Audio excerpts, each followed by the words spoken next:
right, well, welcome again. Before we get started in earnest, I'd like to point out that the bathrooms are out in the lobby on either side. You We got a report on the fourth floor of male. The bathrooms are out in the lobby on either side. You pass them on your way in. Also, the emergency exits are off to the either side of the back wall of the room. So in the event that we need to use those, funnel your way to the sides.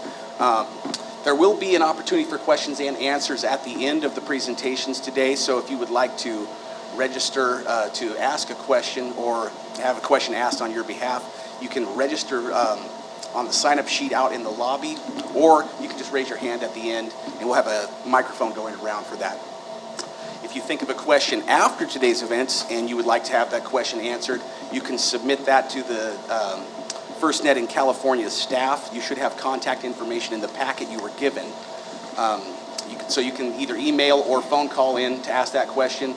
Also, link to the video. You can ask the same email or call in to contact the staff, and they'll get that to you as well. So with that, I think I'll turn it over to Karen. Welcome, everybody.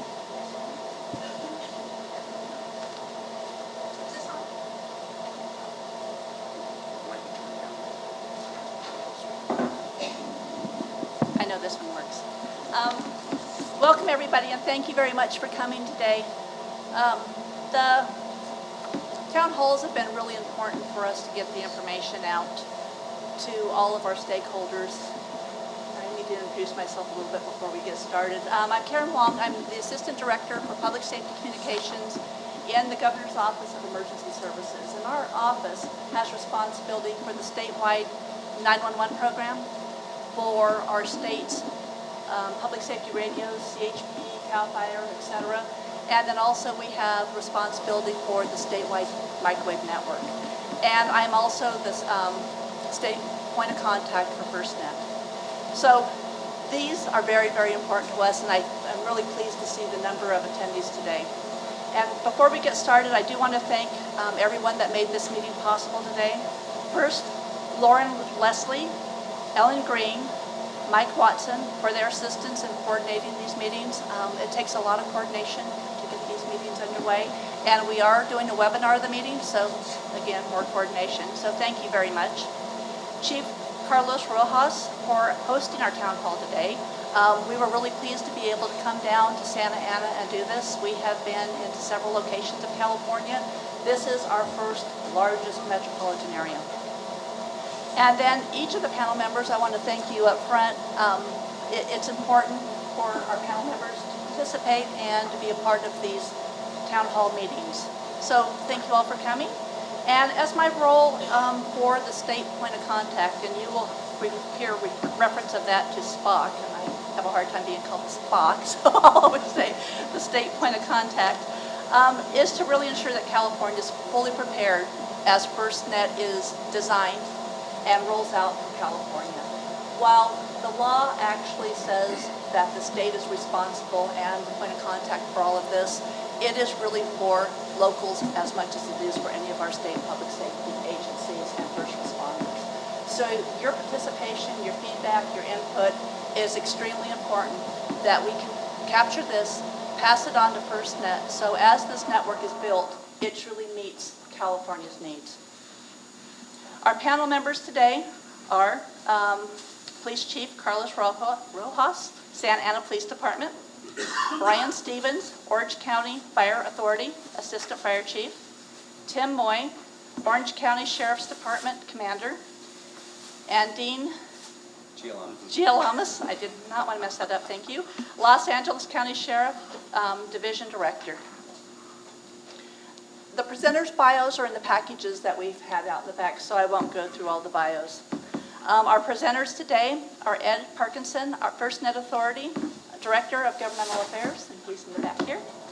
Michael Boyton, who is Science Applications International Corporation, SAIC Program Director. SAIC is our contractor to help us put this whole package together to work with FirstNet. Patrick Mullen, Executive Director of Los Angeles Regional Interoperable Communications System, LA-RICS. I'm sure most folks are familiar with that. And then Bill Denke, Police Chief.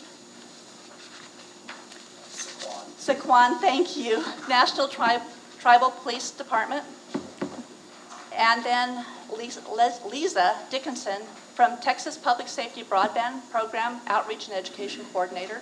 And we're really pleased to have Texas with us today because they actually have a FirstNet type broadband network for public safety in Harris County. So we're really pleased that she came out to share that with California today. And then Paul Cooper, Claremont Police Department Chief. So we will go ahead and get started. And I'm just going to go briefly over FirstNet and California information, and it will all be covered in depth with our presenters. FirstNet is a result of the Middle Class Tax Relief and Jobs Creations Act of 2012.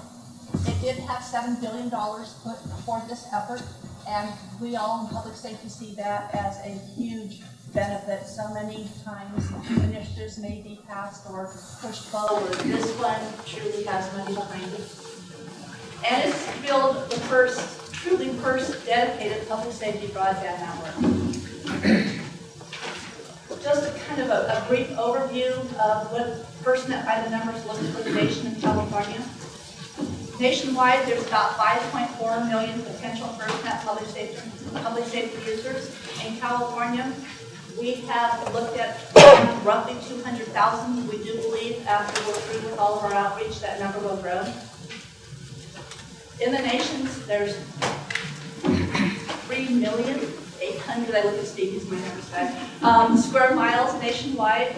There's 5% dense forest, urban, 68% rural, and 27% wilderness. In California, we stack up fairly close to that, 5% dense urban, 81% rural, and 14% wilderness. And one of the challenges why this information is important is that one of the challenges in the Act is that we bring FirstNet everywhere. And so FirstNet will need to be very creative on how that happens. California has 58 counties, 478 incorporated cities, and 3,400 special districts. We also have 109 tribes. Tribes, again, were specified in the Act to make sure that we fully engage with our tribal partners as we move forward, which truly is a benefit for both the states and the tribal community.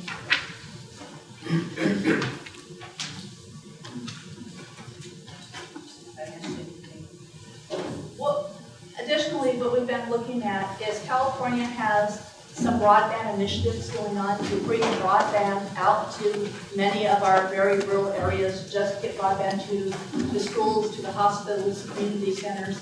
And the California Public Utilities Commission is in charge of that in partnership with the Department of Technology. So we've also partnered with them as well because we see benefit in leveraging what they're doing as well as what FirstNet is doing.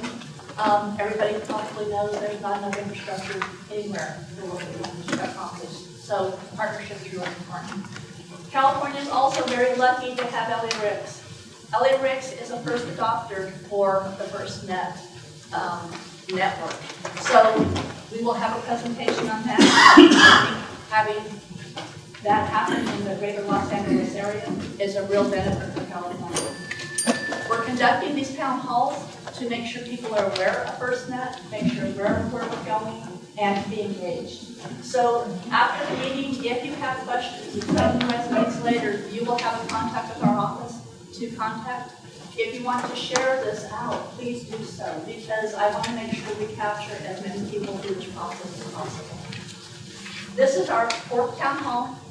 We're going to have another one up in Humboldt County, and then probably mid to late October-ish, we will have one that will be dedicated specifically, not of course, but to look at 911. Next generation 911 was also identified in the Act that needs to be connected with what we do with FirstNet. So again, we're moving next gen out. We're planning next gen for California right now. So we need to be very thoughtful in how we do that to make sure whatever we do will be seamless to FirstNet.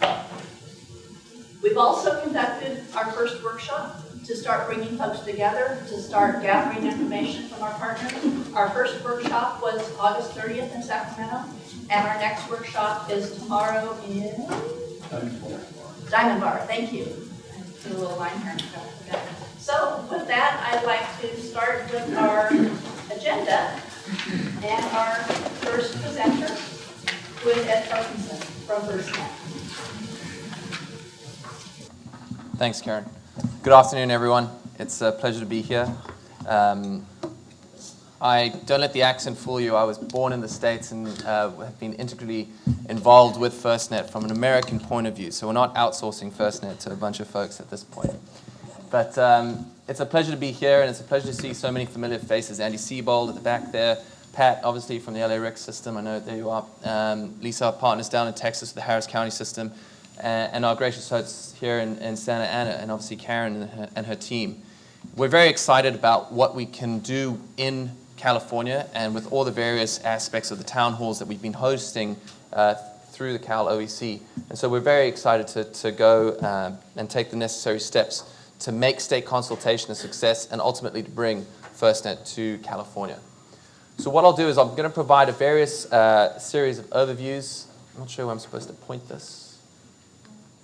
Over there. Next slide, perhaps. The green light's on, so it should be working.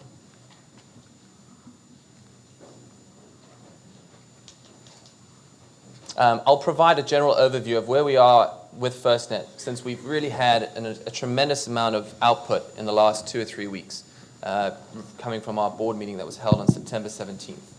But really, just to start, I just want to provide a basic overview of FirstNet. You saw the video before we got started of some of the Navy Yard shootings that took place in Washington, D.C., and various other incidences that have happened across the country. And frankly, we have the easiest why out there. Public safety needs FirstNet so that public safety can do their jobs better, safer, and can provide a service for public safety, and that we can provide a service for public safety that will ultimately save lives and make a working environment better. And this is the key aspect of what it is. I think we have the most exciting why and the most exciting mission in the federal government today. And it's one of the reasons why I was so excited to join FirstNet a little over a year ago. Next slide. Just again, this is a brief overview of where we are, what the legislation was. Our partners over at in the great state of Oregon rather cleverly designed this slide, and there's a bunch of them, I think, in the back. Hector's got some over there. I encourage you all to take this. I have one of these in my office back home in DC, and it just provides a nice overview, generally speaking, of the overview of the law, some numbers, and some dates. Now, these are not official FirstNet dates. These are some that were provided by Oregon, but they do provide a nice high-level 50,000-foot overview of where we are with FirstNet. So next slide.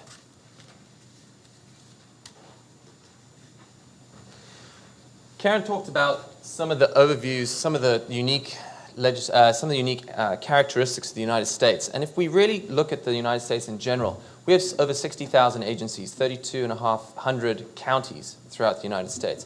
If we were to cover 97% of the population of the United States, we'd still leave a geographic area of 35% of the country uncovered.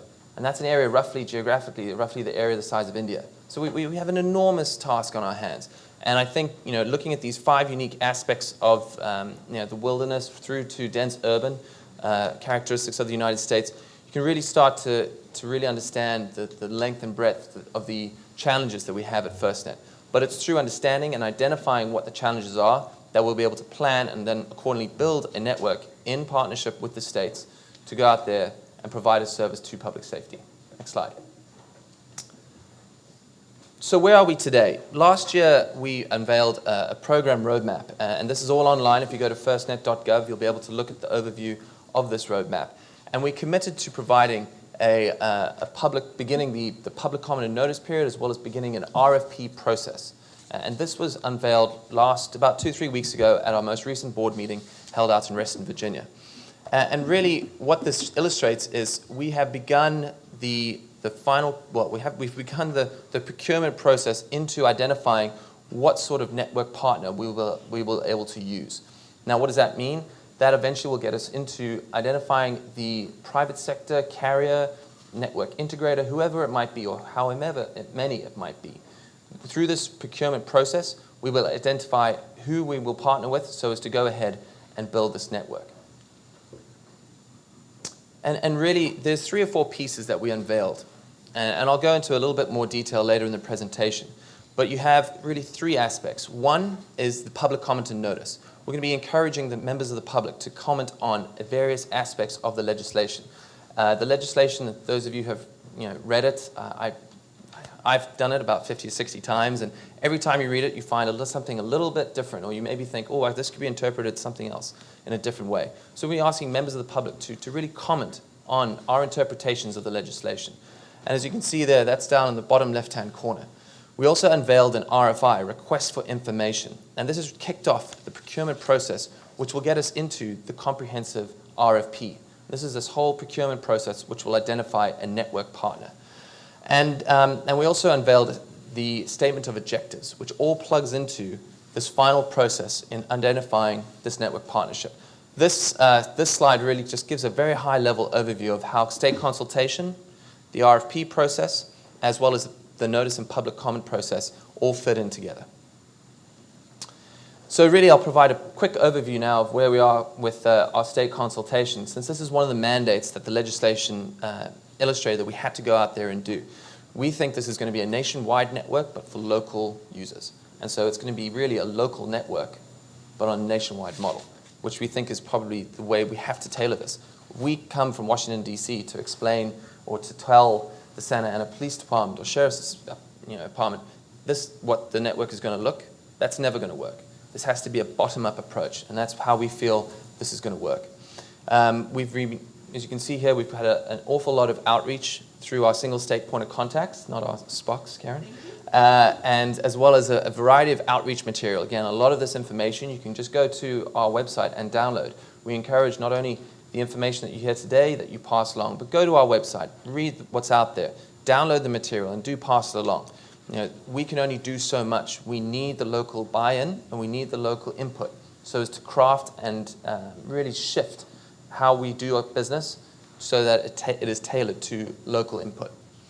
And we also have our PSAC. This is the most important group that we have. It's the Public Safety Advisory Committee. It's comprised of around 40 different associations, public safety associations, who provide input to FirstNet and specifically on various topics that we asked the PSAC to look into.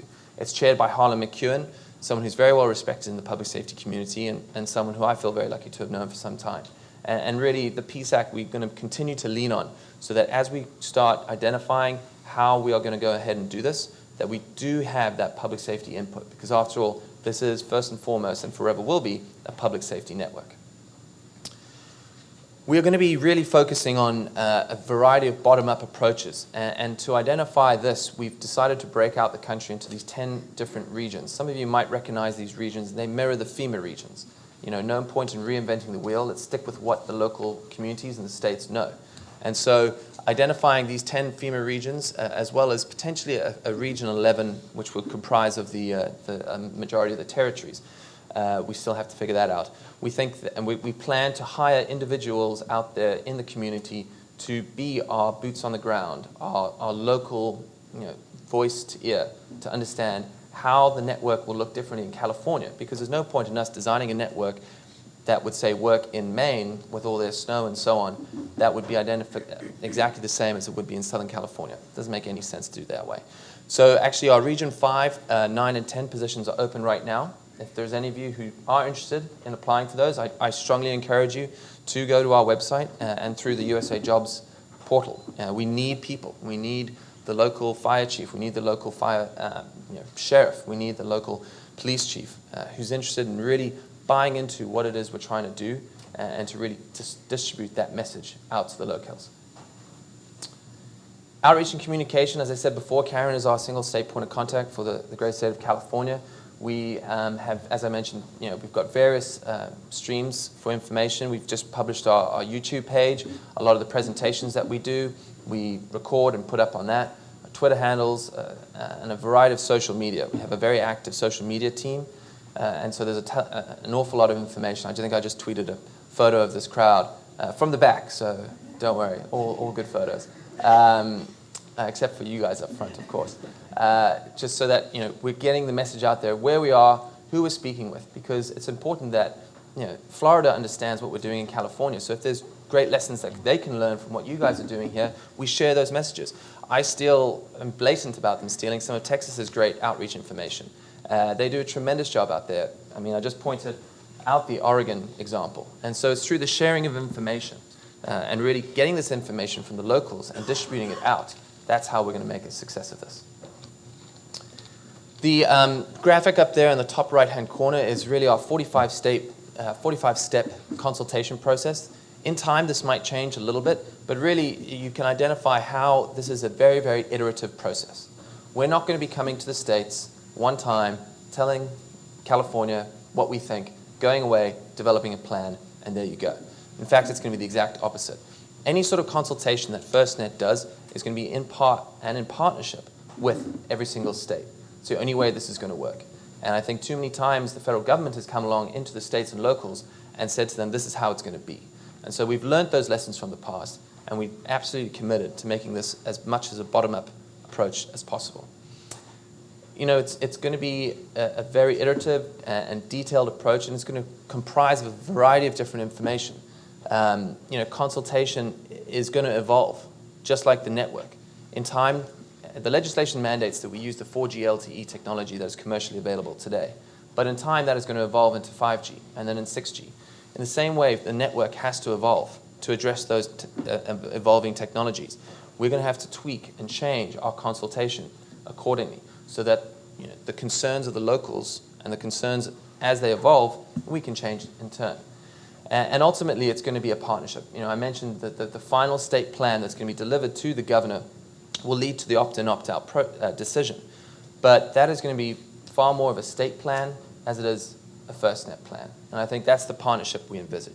Just want to spend one quick moment on opt-in, opt-out and really what it means for the state, because I think this is a piece of information that a lot of folks are a little unclear on.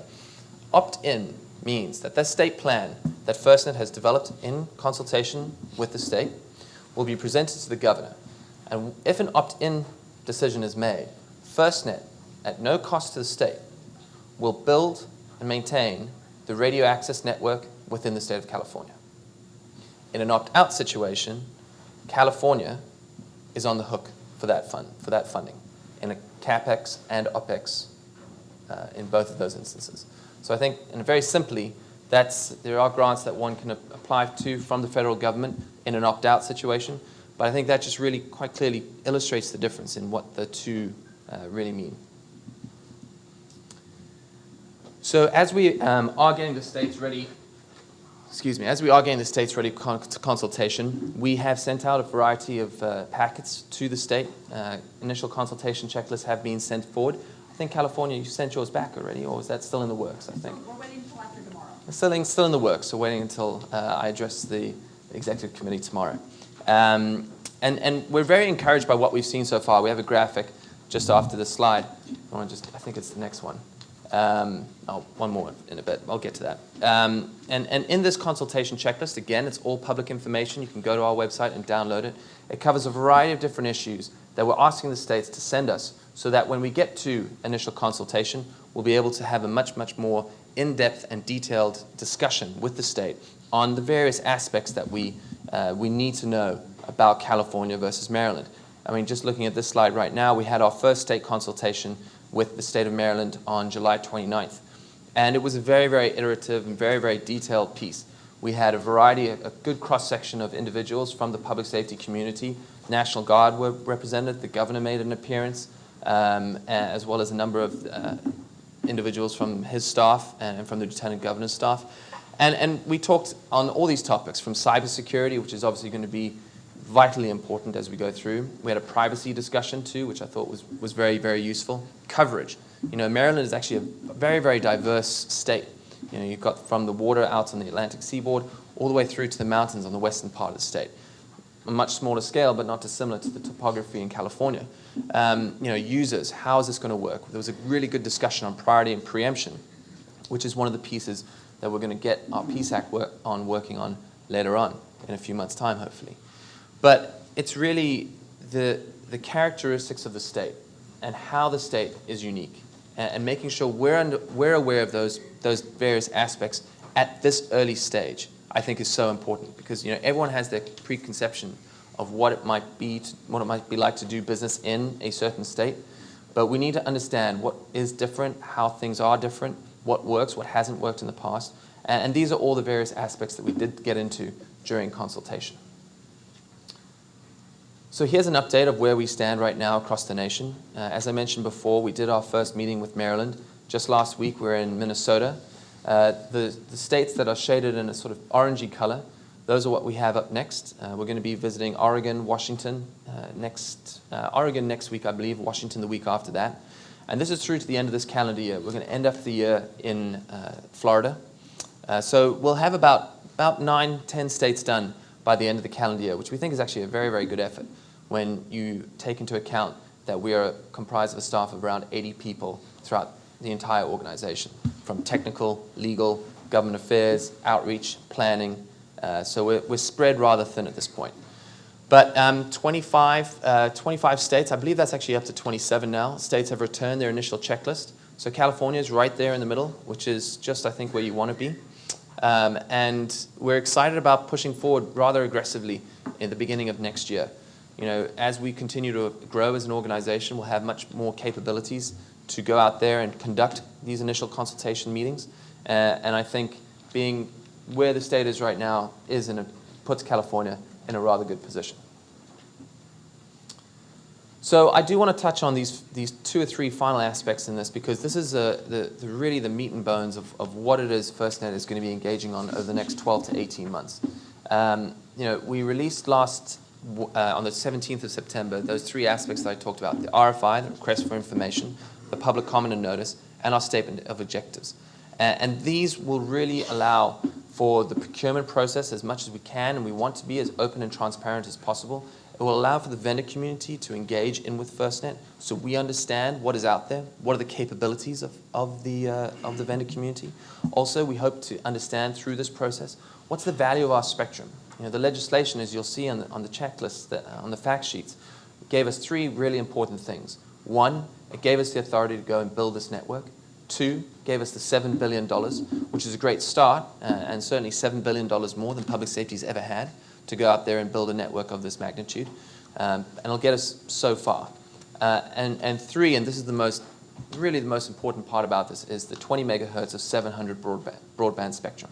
And we have an idea of how much we think this could be valued and how much the private sector do value this. But we think through the procurement process and through this RFI, RFP process, we'll have a much better understanding so that we can really build this network to the needs of public safety. But on the RFI, it really helps us, as I said before, to understand the industry's capabilities. It will allow us to identify questions and to answer such questions and to pose questions to ourselves on things that we haven't even thought about just yet. The number of speeches and outreach events that we go to, if there's 10 questions in the audience, we can probably only answer 4 or 5 of them. Until we move through this process, we're not going to really have a clear understanding of what it is we are going to be able to do and how we're going to be able to do it. The statement of objectives, as I mentioned before, it really outlines a performance-based acquisition approach. Any of you who've dealt with procurement at a state level, I'm sure can sympathize. At the federal level, the restrictions that we have in place are accentuated 50 times. And so working through the federal acquisition regulations, the FAR, we do have to take certain steps which will, since we are a federal agency, we do have to take these certain steps that we do adhere to the law. And they're very cumbersome, but it's what we have to do. And so through the statement of objectives, we really are trying to identify what are the solutions that we need to identify for public safety. And it's very, very clear, and we hope through the comment period, through the next 30 days, when the public does submit comments to us, that we'll have a much better idea going forward in the next steps. And then the public comment and notice. As I mentioned before, there are certain ambiguities in the legislation and certain questions that we need to identify. And I can see Andy Seavold giving me a wry smile. I was on the Hill, full disclosure, I was on the Hill for about 6 years when this legislation was being dreamt up. So I didn't write the final thing, but there's a few ambiguities. Maybe it's my fault. But within that, we need to identify what it is, our interpretations of the bill, our interpretations of the statute, and how are those perceived not only by public safety, but by the private sector and the vendor community, as well as general lay people throughout the nation. It's a fully open process. We're really encouraging folks to provide comment to us so that we have a good idea of what it is we can cover. And these are some of the issues that we're going to be covering in the public comment and notice. You know, network elements, including the core and the RAN, we think that they're very, very solid interpretations on where we stand, especially with regards to the core. One example is in an opt-out situation, an opt-out state has to use the FirstNet core. We're asking the public to comment on that. What do you think about that situation? One certainly that California should pay some close attention to. Third from the bottom, the definition of rural. In the legislation, it's very clear we have to set rural milestones so that rural America is not left behind. Public safety, attacks or disasters, they don't just happen where population is. We have to go out there and make sure that the network is where public safety needs it to be. And so identifying what is the definition of rural and how that does transition into wilderness, for example, is going to be a very, very important part of this. So I encourage you to go and look at those. So really here are the three aspects, as I mentioned before, the request for information. All of this is on the FedBizOps website.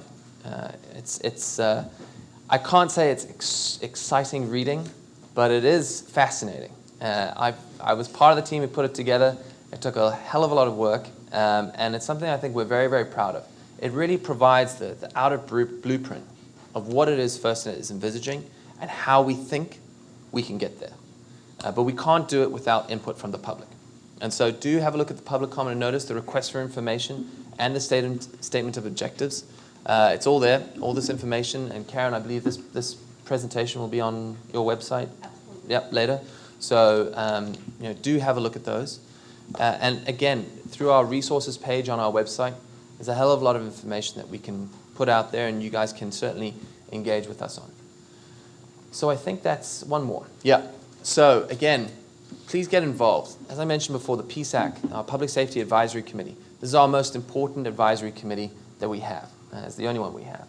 And we need the PSAC to be engaged. And that certainly they are, and they've shown tremendous insight into what we're trying to achieve and a true dedication to what we're trying to achieve. But we need local pushing. We need to make sure that everyone is involved. Stay engaged through these town halls. Karen's been great, very, very responsive. But do make sure that you're in touch with her team as we start and as we continue to engage throughout the state of California. Do participate in the public comment and notice periods. As I said before, we can't do it without the local input and without those local comments. That's my email, and I think that's my direct office line. It is. So don't be shy if you want to talk about anything, any legal aspects about this, political aspects about this, information. We are here to be as open and as helpful as possible. So I do hope that you do stay engaged. And again, that's our website, and there's an awful lot of information out there. So I think that's it from my end. I believe questions. Yeah, panel members, any questions? Good afternoon, Sure. Ed. Hey, a big project, obviously. Yes. And I know you're trying to line up a basic roadmap, but best case scenario, when do we start looking at an implementation? That's a great question. When is this going to be up and running? Well, if we look at the public documents that we put out at the recent board meeting, we unveiled we've committed to getting a draft RFP out on the street by March of next year. Following that, we'll have an RFP, which is for the comprehensive network solution. We're really leaning forward and trying to make this an aggressive timetable as possible. So if it's maybe this time next year for the RFP to be out on the street, we do have to go through the federal procurement process. So and then with requests for extensions, that might push the timetable back a bit. But at the same time, we also have to move through our consultation phase, because we can't have the RFP and we can't make a decision and we can't send a governor a state plan without completing our state consultation. So those two have to mirror up as well. A state like California, with its complexity and size, will probably move through the consultation phase a little slower than, say, Delaware. 3 counties, fairly small, flat topography. And so we need to, and again, Texas, 254, I almost had that right, 254 counties. So I mean, we have to take these into account. So it really, a lot depends on how quickly we can move through the RFP process and how quickly the state can work with FirstNet through the consultation phase. And so it's difficult for me to give you an exact date, but you know, we're looking to move. We know that there's enormous pressure, not only from the vendor community, but in my world, in the political world, to get this moving and to get this out there as quickly as possible. It's in our interest, and ultimately it's in the interest of public safety. And so that's really the driving force behind us trying to move this. I know it's a bit of an open-ended answer, but it's the best I've got for you. Right, I think that's okay. But when we get to that point, is this going to be a nationwide initiative, or is this more of a regional in phases? So I think that's going to depend on the RFP process. Okay. Again, if we won't know what the vendor community and what the commercial world can provide to FirstNet until we move through this process, maybe what we'll see at the end of it is there's going to be a single nationwide partner. Maybe it's going to be multiple regional partners. Maybe it's going to be a state-by-state partners. And until we move through this RFP process, we frankly won't know. That's why it's in our interest to move through it as quickly as possible. But we have to make sure we get it done right, and we have to make sure we get it done right the first time. Ed, as each of the 50 states are developing their communication plans, is it their responsibility to coordinate with our federal partners, or is there going to be some coordination at the federal level in coordinating? Is each 50 state going to have to individually coordinate with the Coast Guard and with the Department of Agriculture, Forest Service, those types of agencies that are dealing with a national system and dealing with each 50 states? Or is there something at your level that's going to help us, each state? Great question. So we have hired, we're going to be working with the federal partners, Department of Homeland Security, State, Interior, Coast Guard, etc. Well, Coast Guard's part of DHS.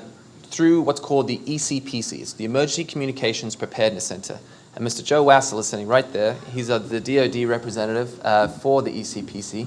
And we think this is the best way to go about doing business. We've hired a single federal person for FirstNet who's going to be our representative on the ECPC. And it's through that body that we envisage FirstNet working with federal partners. I do just want to take that one step further. We've also hired a single tribal nation representative. Carl Rebstock just joined our team recently from Oregon. And given that there are 566, almost 567 fairly recognized tribes out there, we felt it was absolutely imperative that while the legislation mandates that we work through our single state point of contact, we have to try and act as a resource. We have to work as collaboratively as possible and they're in a support capacity. So Carl is going to be working with tribal nations and the single state point of contacts as best as possible to make sure that no one is left behind as we go about the planning and development of this network. And so it's really twofold. We're going to have the federal partners, we're going to have our tribal partners all working together, as well as working through our single state point of contacts. I know for most public safety agencies, the remote area coverage is a key aspect, and it sounds like your RFI process is going to identify technologies that may work in that arena. But depending on how quickly you move, how are you going to adjust with changing technology in the integration of this system over time? Is that part of the architecture plan, and do you have any comments on that? Certainly part of the thinking. As I mentioned before, we have to plan and we have to think like a commercial network. We're certainly in startup phase mode, and we will be for the foreseeable future. But we have an aggressive timetable. We have to take into account all these various aspects. We have done an awful lot of market research with a variety of different vendors from different technologies and industries. A part of that has been satellite. Satellite traditionally has been very, very expensive for the public safety community and sometimes not really a viable option. So we're going to the satellite community and saying, all right, come on guys, you've got to evolve like we do. We have to make sure if you all want to be part of this network, which we certainly think they will be, and we certainly hope that they do respond as an industry to the RFI, that you evolve and you change your thinking as well as, frankly, your cost structure to public safety so that it's much more of a viable option. And that's just one part of this. We have to think very, very creatively, and thankfully the technology, because it is evolving so quickly, not just in traditional carrier mode, but satellites, mobile options, We have to think about how we can bring the ingenuity of the vendor community to the benefit of public safety. This is the first time in the federal system that we as a federal organization will be able to take advantage of market forces. When you think about that, we have to build a recapitalized model in order to make this network a success. The legislation mandates that we are a nonprofit, and any income that's generated by the network goes back into the network. When you think of an LMR system, traditionally it's done through a series of grants. And so once those grants are run out after 10 years, you've got to go get another grant. That's not how this works. As we all know, in this current budget climate, there's no ways Congress is going to grant us another $7 billion. And so we have to think, how can we do this through a recapitalized model? And that's something that our chairwoman of the board, Sue Swenson, is absolutely committed to. And so leveraging technologies and evolving with them is certainly part of the planning that will go into the development of this RFP structure.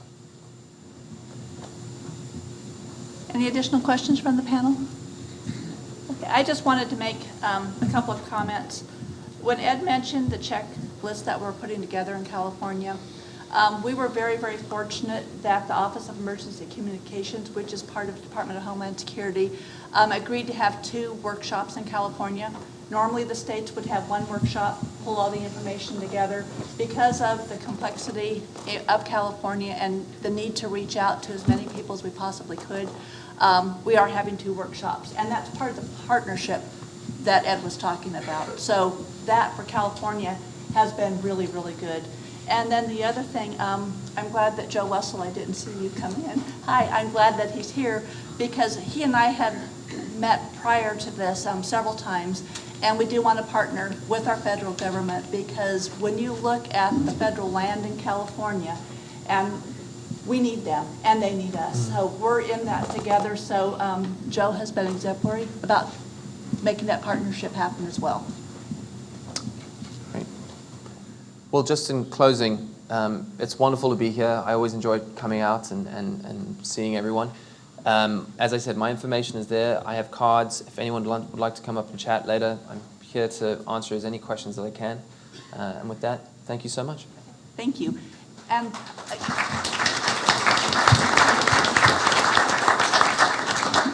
And as far as the request for information that was mentioned, is we are putting together a response for California, from the state level. Bob Bjorklund, Bob, if you don't mind standing up. Where are you? Okay, there you are. He is the lead person that's putting it together. So if you want to put your comments in with the state, if you want to know what the state's saying, we really are asking for collaboration as part of this. We have a technical committee that Bob is working with as well, but if you have any input as well, please see Bob. Thank you. Our next presentation will be, what does FirstNet mean to California?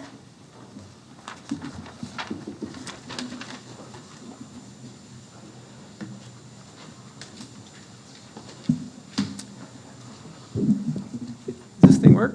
All right, let me test it. Oh, good, it is working. Okay, good afternoon. My name's Mike Boyd, and I'm with SCIC, and really pleased to be here, and really pleased that Ed was able to join us from the federal level. What I'll be doing with you today is taking what he established kind of as a foundation across the whole waterfront there, and then bring it down from the federal level to what's happening here in the state, both in response and our responsibility in the FirstNet process. To do that, when I first reiterate the vision, you always got to have the vision, especially when you start out down a long road. Then we'll talk about a little bit about some, I guess, the art of the possible with respect to applications for FirstNet. We've been giving a number of these town halls over the past several months, and in the most recent ones, we've been actually going towards a theme. Last week's theme up in Fairfield was emergency medical services. Before that was fire service. This one for today here in Santa Ana is law enforcement, so I'll be going over some law enforcement potential applications. Then we'll get down to the brass tacks of what are we going to do with respect to our responsibility in terms of governance and structure and process as we move forward in this process together, and talk about then the specific, finally close with some specific next steps for California. Okay, the vision: to provide emergency responders with the first nationwide high-speed wireless broadband network dedicated to public safety. I emphasize those words for a reason. We'll be talking more about them. But to kind of put pictures to that, let me just describe some futuristic scenarios here. Okay, here's some, imagine law enforcement officers viewing live video from monitoring cameras inside a school while traveling in their police vehicles en route to addressing a school emergency. Or imagine paramedics sending video of patient and vital health stats to the emergency room from the ambulance en route to the hospital. Or it seems like, feels like all of California has been aflame recently here. Imagine Incident Command Center being alerted immediately to a downed firefighter via a helmet camera, transmitting real-time video and aware of dangerous surroundings and vital signs via clothing-mounted heat and biosensors. All these three very futuristic scenarios have a same underlying assumption. And the underlying assumption is a wireless, high-speed broadband network, just like the one that FirstNet's building. Let's talk about what they're going to get us for that $7 billion. As Ed mentioned, there's $7 billion that will be allocated through spectrum auctions that they'll be having over the next 10 years. There's that 20 megahertz of spectrum at the 700 megahertz frequency. Chief Judge Johnson, one of the FirstNet board members, likes to call that the linebacker of spectrum. And for good reason. It's because of the propagation and penetration capabilities of that.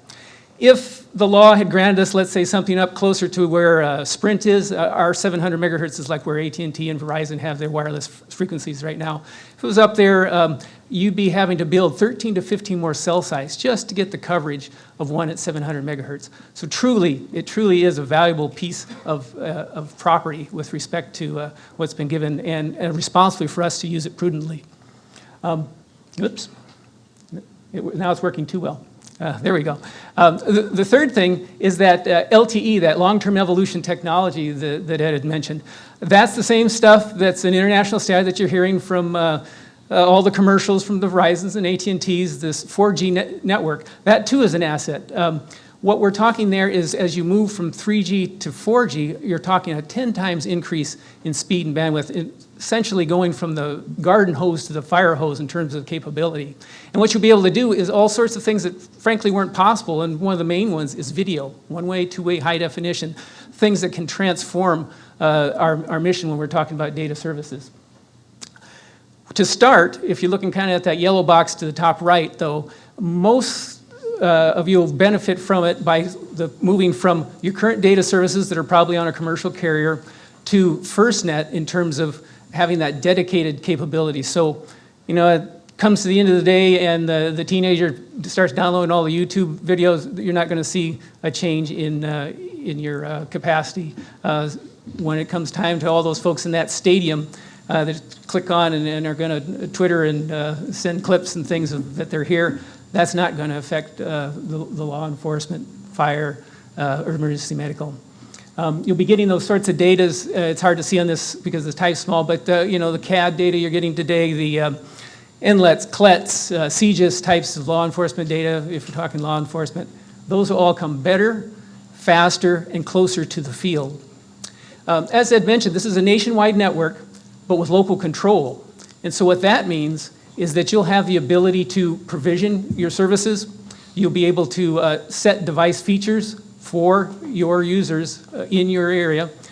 You'll be able to get reports, and you'll also have the ability to actually monitor and manage the network with respect to the priority of the traffic on it and what they call that preemption. In other words, it's the equivalent of having the cars move to the side of the road to let the ambulance with the blinking lights pass through. One of the things I want to point out now about data is what I'm seeing is a virtual explosion in the amount of data that's happening in the field that is now time sensitive and actionable. And what I mean by that is, just for example here, let's talk about audio data, the shot spotters, where you triangulate gunshots and direct officers to respond. License plate readers, now you're moving from audio to images, more data throughput there. One that's not without controversy, video cameras. We're talking body cameras here. And this one, frankly, I think the data genie's out of the bottle at this point. I was just heard on the 5 o'clock news ABC last week, they were saying that the studies say that officers wearing body cameras are 59% using less excessive force. And you get it on studies the other way too. what they find out is with the general public, if they know they're being recorded, they behave better. So this is now, when you're talking cameras, you're talking not the megabytes and the kilobytes, we're talking gigabytes of information. And it's not just law enforcement technology advances that are happening either. What you've got here is, see a crime in progress, got a video clip, want to send it to your local law enforcement agency? There's an app for that.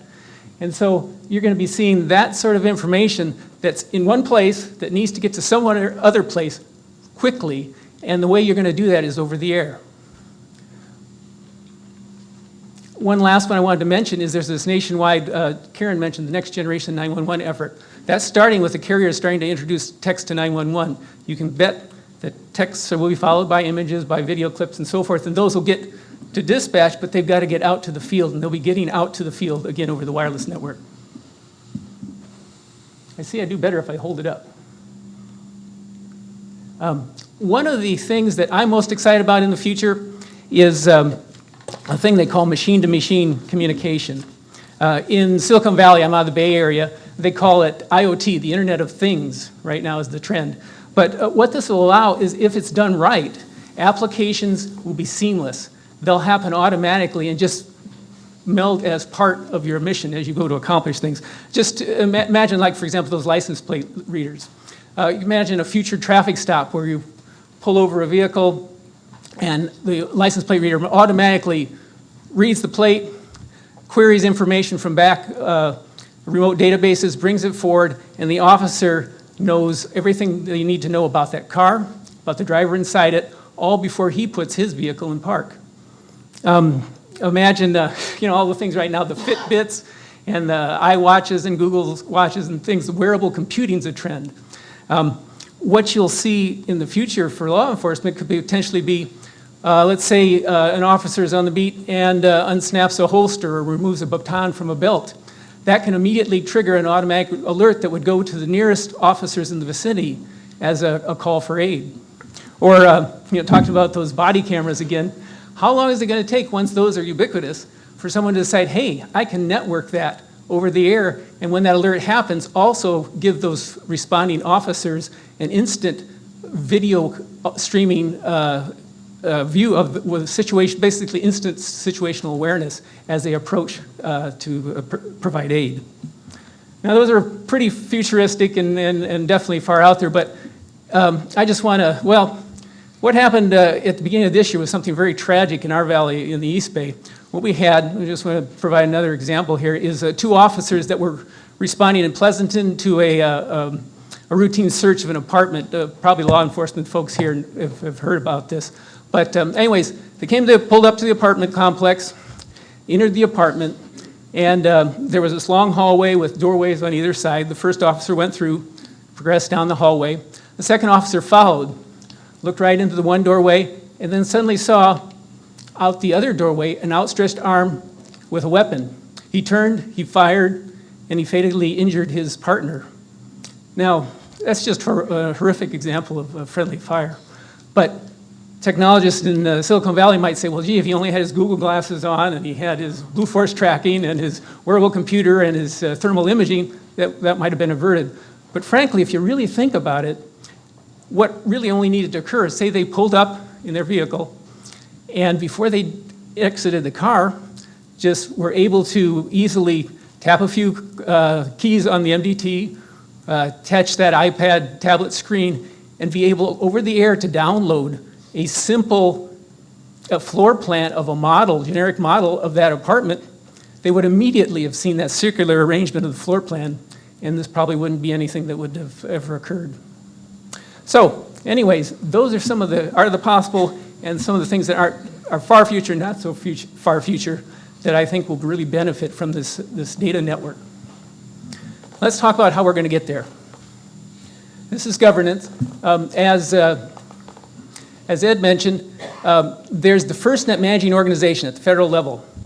80, I've heard anything from 80 to 100, 200 strong, depending on how you count the organization right now. But they're overseen by a board. The FirstNet board, you see them right there. They just had 5 additional members added. We have an analogous thing here in California. We have what's called the CalFIRN, California First Responder Network Board. And they're made up of very much the same sorts of folks. Whoops, double click that time. Badges, hoses, and badges, police, sheriff, fire, emergency medical, plus more. Just as in the board at the federal level has folks from municipal and state and local and other areas, it's a plus more here in California too. Karen mentioned, for example, tribes. We have the Governor's Office Tribal Advisor on our board. The board is not just a board, though, that sits in status quo. There's going to be a lot to do, and so they've established committees.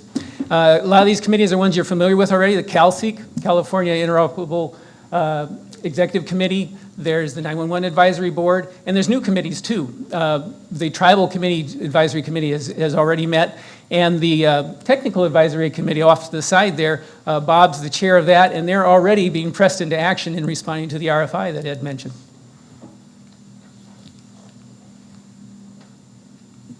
Let's talk about how this will all hook together here. What you got is you got FirstNet at the top, you've got that single point of contact, and you have our California board, and then you have us. And what's going to happen is what's happening right now in this room. Information from FirstNet will flow down through the point of contact, through the board, and to you as information comes available from the federal level. And then in the reverse, when they're asking for information, we're going to use that same information flow to get it back up and respond as a state when information is requested by the federal level.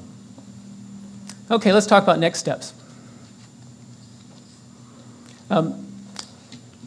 Karen is a director within California Emergency Office of Emergency Services, Cal OES, and they have responsibility for what we're doing right now. There's a separate grant from NTIA within Department of Commerce that is for education outreach. The whole idea is you got to know what FirstNet is and that it's coming before you can provide an accurate response back to them as to what you need it to do. And so we're right in the middle of, like I said, we mentioned this, the 4th town hall. There'll be more of those. Let's see, do I have any of the, no, I think they're out there. There's a core team under Karen's organization that has responsibility. You'll see them as you check in. Contact them if you have peers or your folks that report to you that haven't heard about this, and they get you materials, point you to the websites, let you know when the next meeting is. We'll be having town halls. We've been going to conferences, so if you've got one like APCO's coming up on the West Coast next year, we'll be there. And so all those sorts of things, got to get the word out, and I'll explain why just in a second. The other thing, the second bullet up from the bottom is, as Karen mentioned, we had a Office of Emergency Communications, this is a Department of Homeland Security, broadband workshop last month in Rancho Cordova. We're having one in Diamond Bar tomorrow. And the thing that's important about this is a prequel. This is what's happening, is like an example of what's going to happen when we get into that consultation process that Ed had mentioned, where we're providing design information to FirstNet for California. So it's a good one to get educated on just what's of interest there. Here's that 46-step process. I've heard it 46, I heard 45. There's a lot of steps. And the reason it's been codified with so many steps is because, again, the law requires this consultation, that they have to get input from California before they build the design for the state. What I just want to point out about this, though, is that middle green band. That's the state's responsibility, all those boxes there. And at the very end, on the right, the red box is that governor's opt-in, opt-out decision. Now remember, that's the decision to build the network, let FirstNet build the network, opt-in or not. And there's always the ultimate opt-out, opt-in at the local level, and that's that once the service is provided, you decide whether you're going to sign up or continue like with your commercial carrier. So there's always going to be that final local control. But what I want to point out is you can't see it on the top, but those top tabs are the reflective of that iterative nature that Ed had mentioned. If you look at it, what they are is it's an iterative design process. There's a preliminary, an intermediate, and a final design. This is engineering going on here, and if I was developing software, I'd call it a spiral methodology. They're going to draft up a design, they're going to bring it to the state, and they're going to say, hey, tell me about this, what's right, what's wrong, and we're going to then tell them. So we need to be educated and know what we need to be able to inform that design so that at the end of the day, it's not going to let me go there. There we go. At the end of the day, we'll be able to, all those boxes with the double lines on, are those consultation things that will, at the end of the day, provide a plan. Now, the state plan is not just a network design, it's also the cost for the service and where it's going to be covering and things like that. So it's a package that's going to be very important that we have our fingerprints all over it before it gets to the governor.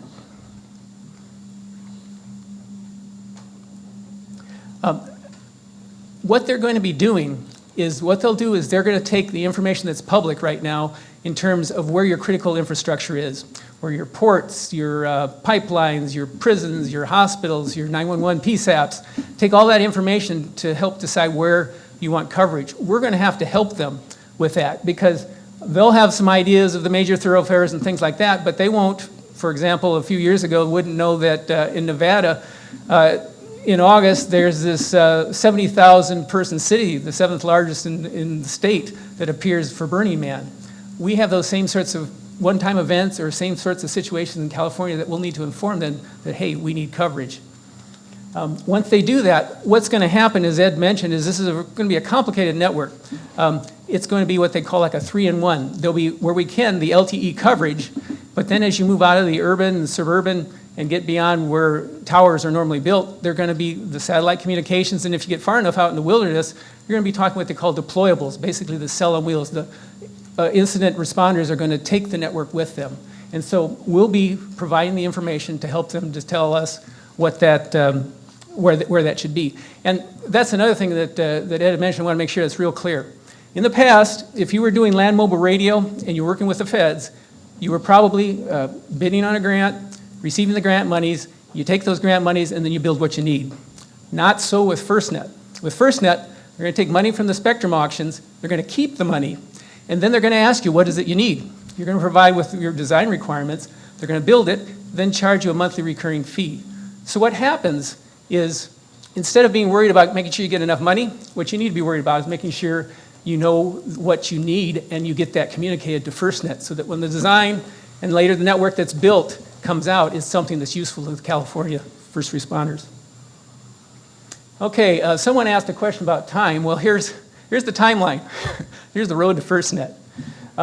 Where we are now is pretty much, Ed did a wonderful job of talking what's going to happen here in the next few months and basically this year, next year. You've got the business plan. We're doing outreach and awareness, what we're doing right now. There's pretty soon the data collection will take, that was talked about in the consultation design process will be occurring next year. In parallel with that will be that RFP. And the first thing that gets built is with an LTE network, you have a core, which is a wireline, like fiber optic connected set of computers, core network, and that gets then extended to the RAN, the radio access network, which is the wireless part that we use in California as a state. The core is going to be built first, and then what will happen is beyond that is when you'll start the opt-in, opt-out decisions. The designs will get made, they'll get presented, you have the opportunity to opt in and opt out, and FirstNet will be deploying at that point. During that construction phase, a network is of no use unless you have applications riding on it, and so there'll be the integration of your local public safety networks that you have today. If you're working local applications, you're working the CGIS, law enforcement types of national and regional data, those will get connected. Next generation 911 will be connected to this as well. But at the end of the day, we were talking about like when will this happen? 2022 is in the act is what it's specified for the last spectrum auction. That's the last set of monies. And at that point, the network has to be substantially in operation. What happens is that at that point, the Treasury takes back any unused funds. GAO comes in and assesses the performance of FirstNet, and the FCC decides whether or not to renew the 10-year license for the spectrum. So if we're not well along and going concern by that point, you know, bets may or may not be off, and so that's real important. Oh, there we go. Okay, did you hear that? So, anyways, there's your outside bound, and I just wanted to point that out. That you know, when the law was first enacted in 2012, that seemed like a long time away for me, and now where we're at, it's going. That's not that far away. We got to get cracking. Okay, last item is I want your help, and that's to help manage expectations. I want to make it very clear we're building a data network. This is the thing that's going to run your tablets and your smartphones, and it's going to run laptops and things. It's not land mobile radio. And so If you got any accountants, bean counters saying, hey, we don't need that budget line item because FirstNet's coming for your upgrade to LMR, that's not the case. You're going to need that for mission critical voice. However, LTE, as it comes on, is going to be a wonderful enabler. You know, we did some fanciful, what ifs there today in terms of applications, but just the practical aspects of having a dedicated network that's going to be offered at a compelling price, which we interpret that to being at or below what you're paying today, is invaluable. And so we really look forward to that being put out and to a point where we can use it. That's what I've got. Okay, thank you. Are there any questions from the panel? We're good? Okay. Thanks. Thank you very much.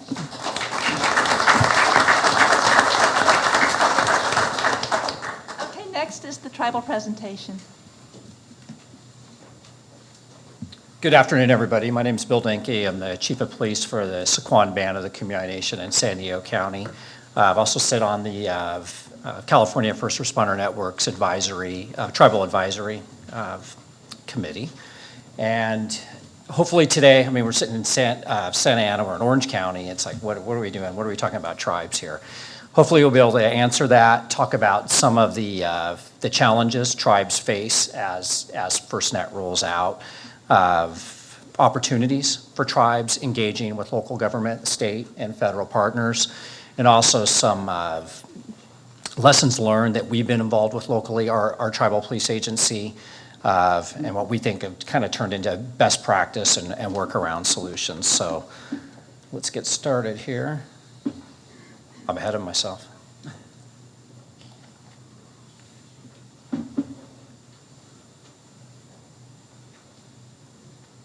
First, oh, you're tricking me. All right, we're ready to go. So why tribes? Why are tribes engaged? Why is it important? And some of that's already been hit on. Karen, you said at the beginning, let me see if I can get this to, is it the, okay. Approximately 110 recognized tribal governments in the state of California.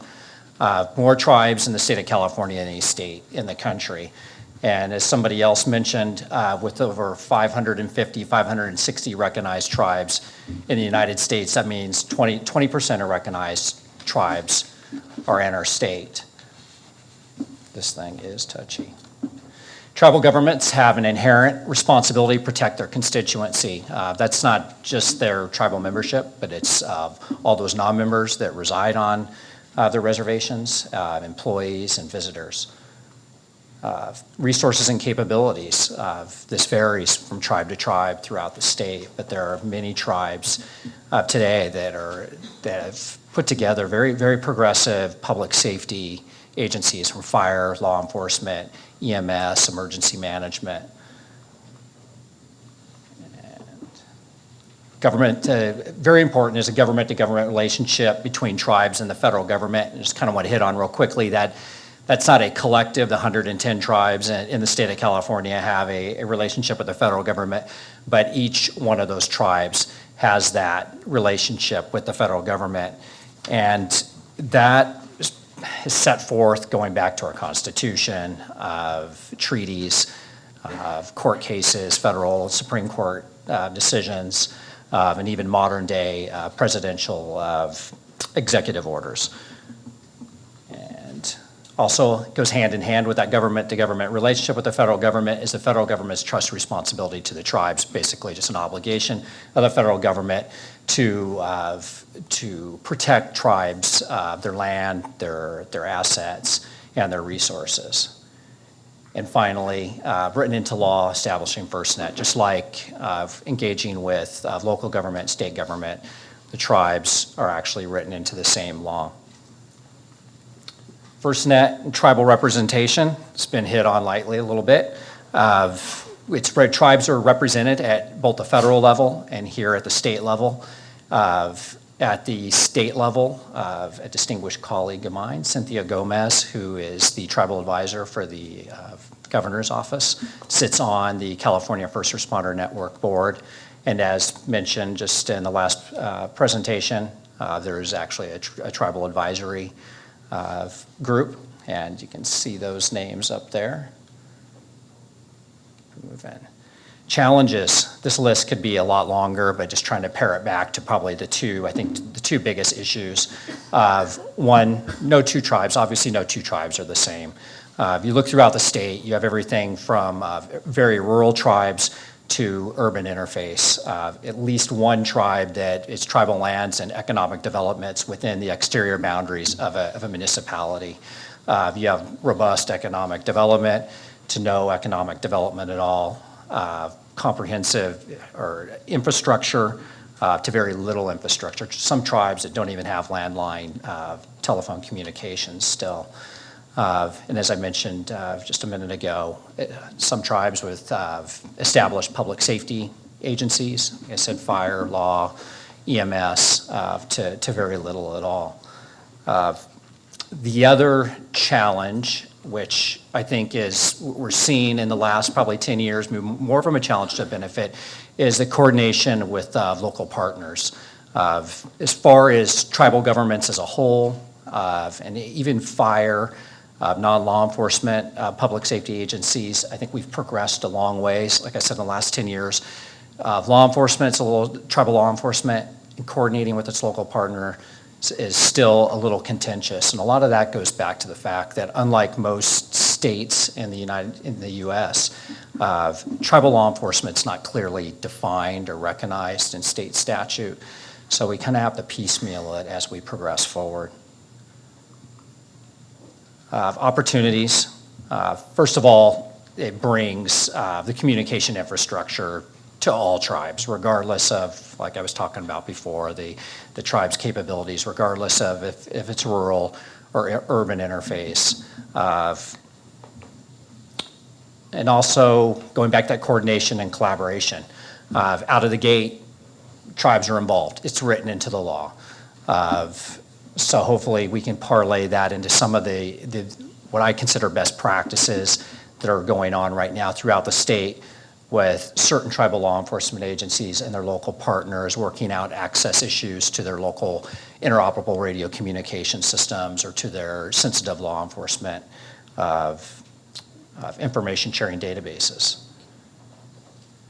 And quickly hit on two lessons learned or best practices that we've been dealing with or dealt with in the last few years. The first is in San Diego County, actually San Diego and Imperial County, we have a very robust and comprehensive interoperable radio communication system. Back in 2003, during the huge firestorms in California, we were not on that system. We were running off our own VHS system. The Cedar Fire ripped through San Diego County, and still, I think, historically, the biggest or one of the biggest wildland fires in the state's history. That fire burned all the way up to the reservation's boundaries. And we soon had another critical of collateral disaster, that is realizing not having communication with the outside world.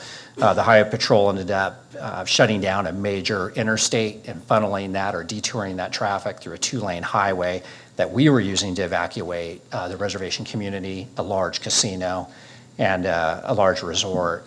So needless to say, sleeves rolled up, we're at the table.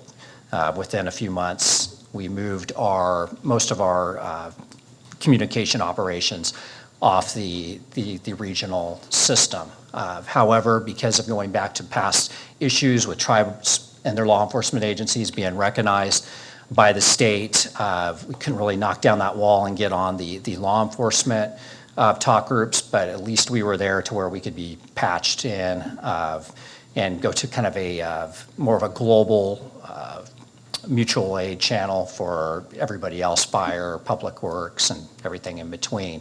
About 2 years following that, our officers were working with the U.S. Marshal Service on apprehending a fugitive with a no bail warrant. One of our officers spotted the subject on the reservation, tried to initiate traffic stop.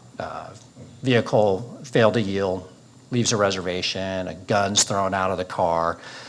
Pursuit lasts for probably close to 15 minutes. And even though we're on that new system, trying to get a patch through that quick, didn't really prove to be very effective. So luckily, nobody was hurt.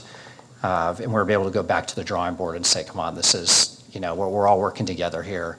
We're all trying to catch the bad guys. And within, I think, 60 days, we completely reworked the governing board's policy for the regional communication system that allowed tribal law enforcement officers that met certain qualifications, including being deputized by the Bureau of Indian Affairs, of access to those talk groups. The second thing I wanted to share with you, which is something we just actually resolved last week in Sacramento, is access to sensitive law enforcement information sharing databases. This has always been a contentious topic in the state of California. We were able to fix some of it through federal legislation for accessing for tribal officers that were vetted by the federal government, accessing NCIC and national CGIS databases, but it didn't put a fix for accessing databases or getting into CLETs in California. I'm very happy after a very long, I want to say a battle, let's say a collaborative effort over the last few years of our partners with the San Diego Sheriff's Department, of our local chiefs in San Diego County, State Department of Justice, the Bureau of Indian Affairs. We were able to rework the states or the CLET's policy, procedures, and practices that would allow tribal officers that are commissioned or deputized by the Bureau of Indian Affairs and meet the state's qualifications for hiring and training access into that system. So, in closing, just want to say real quick, I mean, you heard it, I think, on the video at the very beginning. It's on FirstNet's website. That this system, FirstNet, it's predicated off of, where was I going? Sorry. You keep hearing about being a force multiplier, and we need to keep everybody at the table. And when we're speaking specifically in California, tribal law enforcement is part of that community. The tribe's public safety agencies are a part of that greater public safety community. So we just need to continue the effective communication, coordination, and collaboration. That's it. Thank you. Is there any questions for the board members? No? All right, thank you. Thank you very much.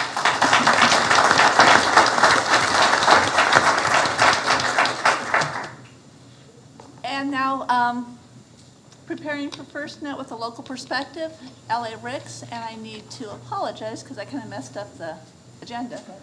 I think it's all good.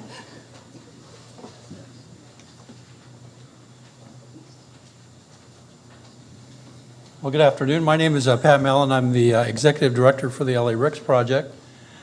I know we're here to talk about really in essence floating a trial balloon of the PSBN system here in California through the LA Ricks project.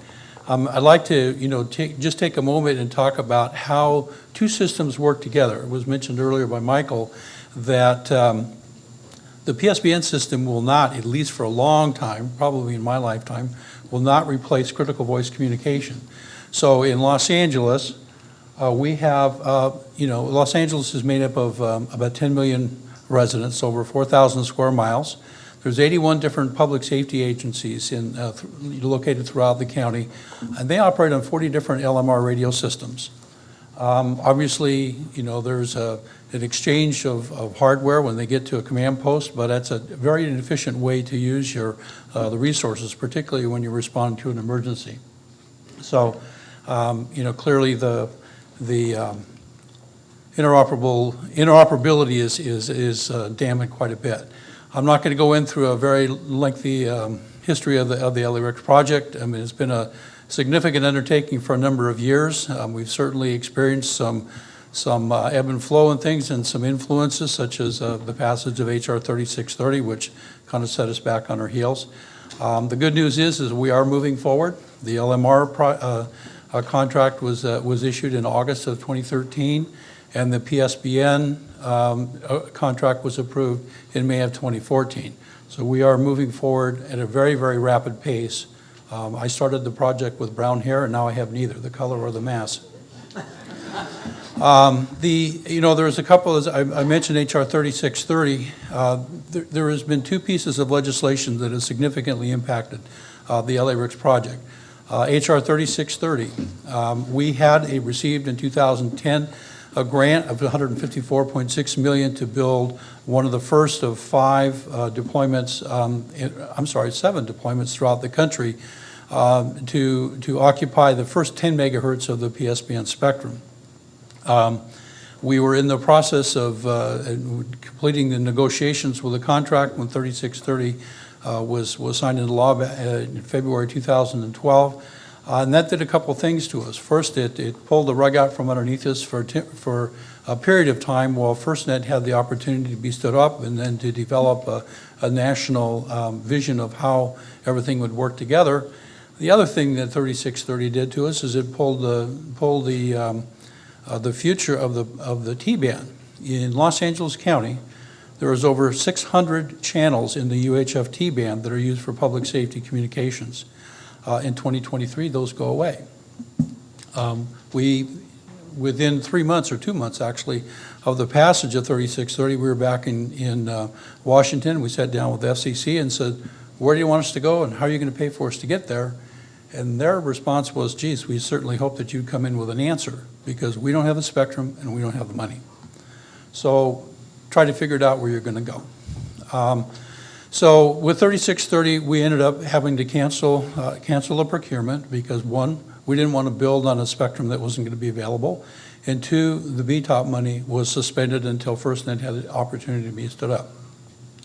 Kind of concurrent with 3630, we had been dealing with NTIA under the BTOP grant, and they were very concerned with us being able to complete the project with the California Environmental Quality Act. And everybody knows that it's difficult to build one building under a CEQA, try to build 230 different sites, each one of which is a progression off the last. So we were fortunate in being able to get Assemblymember Lara, Senator Lara, to sponsor a limited CEQA exemption for the LA RICS project. And what that basically says is if it's on a police station, fire station, or sheriff's station, or existing transmitter site that's publicly owned, it's CEQA exempt. There are some limitations, such as biological. They don't want us building in swamplands, like there's a lot of fire stations built in swamplands. They didn't want us to build on Indian burial sites. There's a lot of fire stations built on Indian burial sites. But there are a lot of fire stations that are built on private property under some kind of a lease. We can't touch those. So the AB 1486 has played significantly into our system design for the PSBN system. The other thing that, let's see. Okay, so HR 3630, as I said, was going to take away the UHF T-band frequencies. The logic, and when we did visit with the FCC and they told us they didn't have any spectrum for us to go to, they said, well, if you're going to build on T-band, do so at your own risk. Because in 2023, the legislation says we're going to take those channels away. So we looked at what other spectrum was available in the area, both 700 and 800 that was licensed to public agencies. There quite frankly is not enough spectrum to replace the 600 channels of UHF. So we settled on a hybrid solution which would allow a continued use of the available spectrum in the 700s, and we have about between 90 and 100 channels that are available today, as well as 180 channels in UHF T-band on the old channel 15. One of the downsides to replacing the LMR system on UHF T-band with an entirely 7 or 800 is all public safety user devices operate on UHF T-band. That was about a $250 million hit, which the local governments would have to pick up. So in coming up with this hybrid solution, we've developed a path forward to migrate to the 700. We are working with FCC to try to get some additional reserve channels. It does allow us to use UHF T-band at least until 2023. It allows agencies who are replacing their radios through the normal life expectancy to to begin a transition to buy dual band radios that will operate in UHF as well as 700. So if we do have to get away from the T-band frequencies, we'll have a 700 system that will work. Now, so for the LMR system, we're looking at about between 88 and 90 sites. We've had some sites fall off because it just didn't seem that there was room on the physical site to be able to move forward. Not all the sites in the LMR system meet the CEQA exemption, so therefore we are going through an environmental impact report process on all the sites, as opposed to the LTE system, which is entirely CEQA exempt sites. The hybrid solution will provide a single P25 controlled system, so the users can be, one user can be on a UHF frequency, another user can be on the 700 megahertz frequency, and through a common user group, they won't know which channel the others are operating on. As I said, it will also allow the users to use their existing equipment through their normal life expectancy and replace it. Just to kind of give you a visual, I stole this slide from Michael over here. The upper slide is a kind of a current LMR deployment. So we're looking at 88 to 90 sites on the LMR system, and that will cover most of the Angeles National Forest and the Santa Monica Mountains. For the LTE system, we're looking at about 230 sites, and those are focused primarily in the urban areas. We know that cellular coverage up in the mountains is hard to reach, and it's going to be hard to reach with us. But this kind of shows you a graphic of the coverage area of an LMR system versus the coverage of the cell. The closer you are to the cell, the faster your data throughput. The closer you are to the fringes, the slower the throughput, but we are looking at providing outdoor coverage throughout the entire urban area of the county, and that's the entire county. Some have said, well, why didn't you go to the commercial sector? And we took a lesson learned from what happened in Hurricane Sandy. When the hurricane came through there and it took out the commercial towers, all the providers were on those towers. So on a single tower, you had AT&T, Verizon, Singular, whatever, and when those towers went down, 25% of the cellular coverage in that area went away. So what we have done is we have developed a strategy of building a public safety grade. Every single site has its emergency generators. We're looking at dual paths of backhaul, engineered to withstand earthquakes and ice storms, like we get a lot of ice in Los Angeles. But at least in the event of a major earthquake, if we were to lose the commercial carriers, we have a public safety grade skeleton to provide at least outdoor coverage of data throughout the urban area of Los Angeles County. Because we do have some areas where there will be kind of fringe coverage, we have required that the vendor bring in a partner to allow us to roam onto the system. Right now that partner looks like it's going to end up being Verizon. So on to the LTE broadband system, and kind of the strategy of the LMR system. If the UHF channels go away and we have to rely strictly on the 700 megahertz, we've got to be able to put some traffic, some of our load onto something other than the 700 narrowband system. We want to save those channels for critical voice communication. Through the PSBN system, we can put routine voice at some hopefully not too distant future with the advent of voice over LTE or VoLTE. So right now, we do have the BTOP grant of the 154.6, 3630. As I said, dealt us about a year and a half's delay. We did execute a spectrum use agreement with FirstNet, executed that on July the 1st, which then lifted the BTOP grant, and we entered into a contract with Motorola in March of 14. We have an 18-month program. It's extremely aggressive. We have a deadline of August 15th of 2015 when our last invoice can be submitted to NTIA for reimbursement. We are waiting for the FONSI, the finding of no significant impact. It was supposed to be this week. We're now hoping for early next week because we want to stick shovels in the ground come August the 20th. I'm sorry, October the 20th. We have a little over 200 sites to be built. Whatever little brown hairs left in my head is going to be gone by August. Okay, another condition of the spectrum use agreement was some key learning conditions. FirstNet wants to learn from it. They want to be able to take the lessons that we learned as far as deployment goes, what issues we faced, as well as some of the applications and how they're going to work together. We feel very strongly that when we respond to a public safety emergency, we're going to rely on first responders and secondary responders. So why secondary responders? Let's take a look at the station fire that hit Los Angeles recently. We called upon animal control to evacuate livestock. We called on road departments to close down roads. We called upon the fire and the police department to respond to the emergency.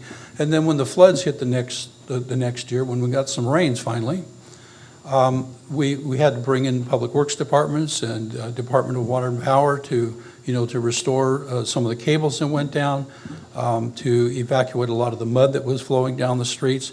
So we bring in a lot of the secondary responders into the response to a public safety emergency.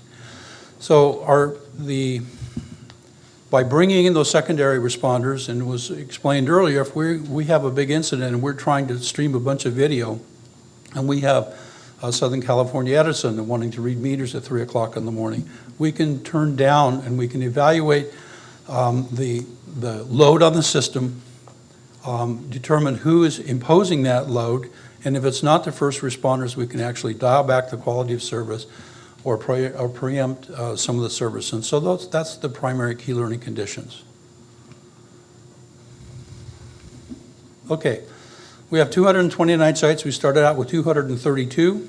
One of them fell out because it was a privately owned. One of the partner cities decided that they did not want to have 70-foot monopoles in their city. So we're down to 229. We're still going through the process of site access agreements. We have 93 that we're ready to build on tomorrow. We have another 50 or so that are pending with the city, so we'll have 140 or so within the next couple weeks, and we will be going hell-bent for election to get them built. They are all CEQA exempt sites. NEPA is required, so we've been working with the State Historical Planning Office as well as NTIA and the Advisory Council of Historical Preservation, because that's all part of the federal process. And we're clear of that right now. ACHP just returned a notification to NTI that they did not want to participate in reviewing the sites. That's good news. So with that, we're ready to execute the programmatic agreement and get our FONSI. There are 27 sites that are actually LMR sites for fill-in, as well as being used for the LTE system. Those would all be the 70-foot monopoles and primarily at police stations. And I'm going to turn it over to Battalion Chief Kevin Nida from LA Fire Department. He's going to give you a short perspective on how fire intends to use it, because I know Chief Cooper is going to provide from the law enforcement perspective. So Kevin? Thanks. Thanks, Pat. Yeah, I've had the honor of being involved with our project here for the last 3 years. In the early 90s or late 90s, California State Firefighters Association launched a legislation to try to get priority access. Back then we had just cell phones, we had texting but no real broadband. So we've been kind of on the forefront of this for a long time and see the value of it. When we saw what it was going to cost in LA County to launch the system on an annual basis just for the city of Los Angeles, it's about $5 million a year. So it's more than we're paying now, but we wanted to see how we could make more of that system.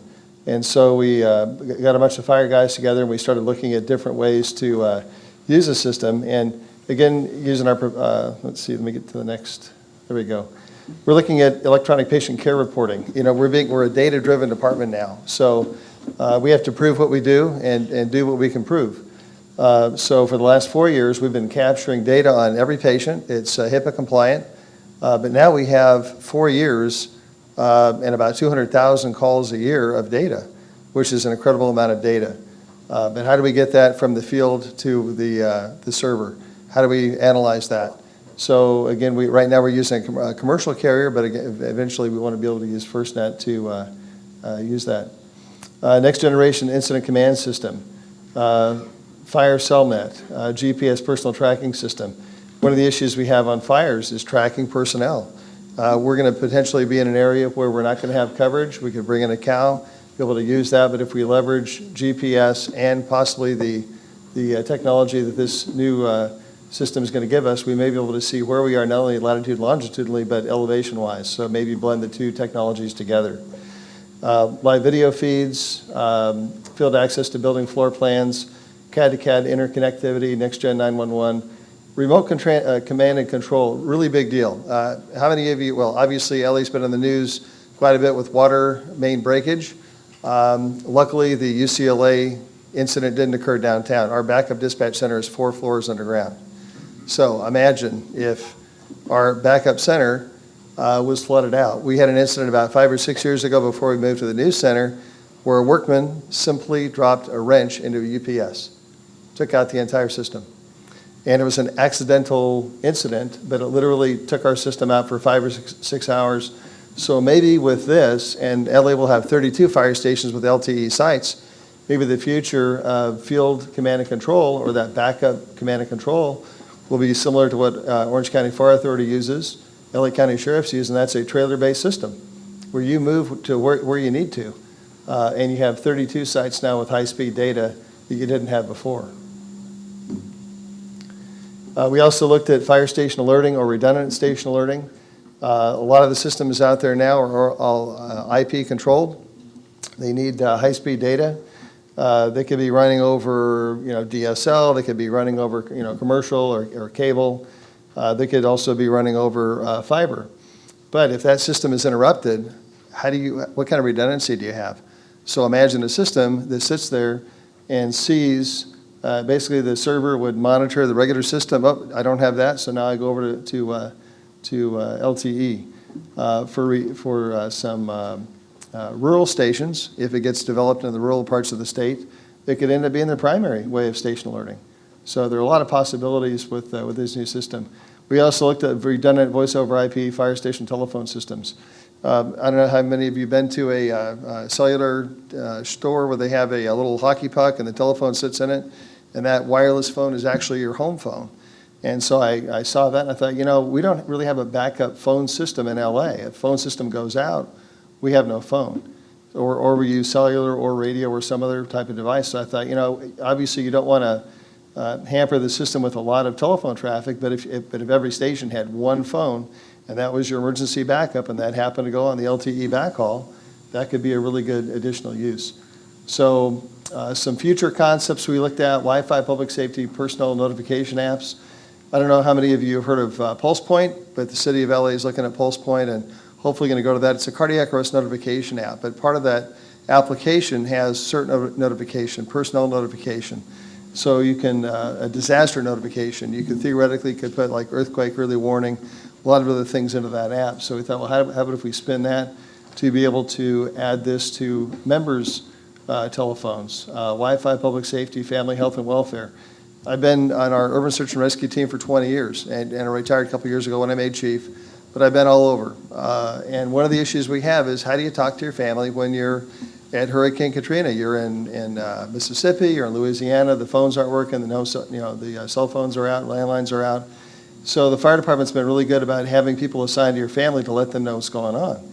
So one of the ideas we thought of, and again, you're not going to have a device like this that'll have a band class 14 chip in it. The chipsets are typically singular, and you're not going to have that. But the Wi-Fi is what we could leverage. So we thought, well, if every one of the fire stations had a Wi-Fi router connected to that LTE system, and firefighters and their families and police officers and their families were given an app to load on their phone and they could text, just simple text, not on the 700 meg system, but on the backhaul and the Wi-Fi part of that, that could be a huge thing in keeping people to work because typically our deployments can be 2 weeks. You have a big earthquake, you want to keep people at work. They're going to get pretty nervous about what's going on at home if they don't know what's going on at home. You keep them happy, you keep the information flowing, and they're willing to work, and they're willing to stay longer. So I think it's a really important thing to make sure that we have that for our members. And we looked also at wildland repeater backhaul. We have a lot of wildfires.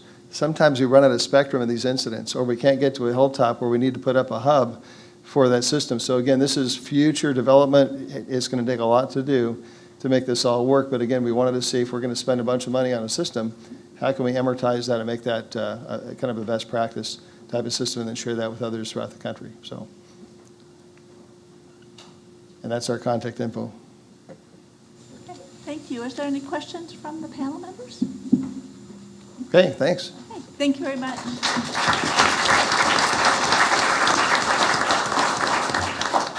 Okay, we're about 20 minutes behind, but we have a lot, two more really important presentations coming up. So how about a quick 5-minute break? And then we'll resume at 5 minutes to 3.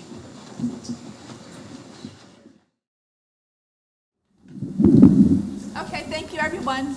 We're going to get started again, and next on the agenda is the presentation from Texas. And thank you so much again for traveling so far for us. Oh, no problem. Thank you for having me. You know, it's great to know that y'all are an equal opportunity speaker group. I mean, you got Ed here with the sophisticated, urbane accent, and now you get me. So it's a little humbling to be on the same agenda with him, I'll tell you. I was impressed by how many things about California and Texas are very similar. I made some notes. You said about 200,000 responders. We have 214,000. About 81% rural. We're about 85, so very similar. Big border, big coast, very large, very diverse, and both early builders. So it is really good to be here with you guys. And when I'm talking in Texas, I usually start with my radio because people want to know, is this going away? And of course, you know, we've already talked about that today, that voice is absolutely, mission critical voice is absolutely crucial to keep it going. And you know, so often people start thinking about communications and it's like, oh, well, that's gone then, right? But if you let this die, if you don't support it financially, you're going to be in a lot of trouble because mission critical voice can only be done today. The standards that we depend on in public safety can only be done on the P25 standard, not on the 3GPP. However, saying all of that, what we've decided in Texas is that voice is no longer enough for public safety, and we have to do something. And so we're very much excited about working with FirstNet and about building the broadband vision of the future, that dedicated network for emergency responders.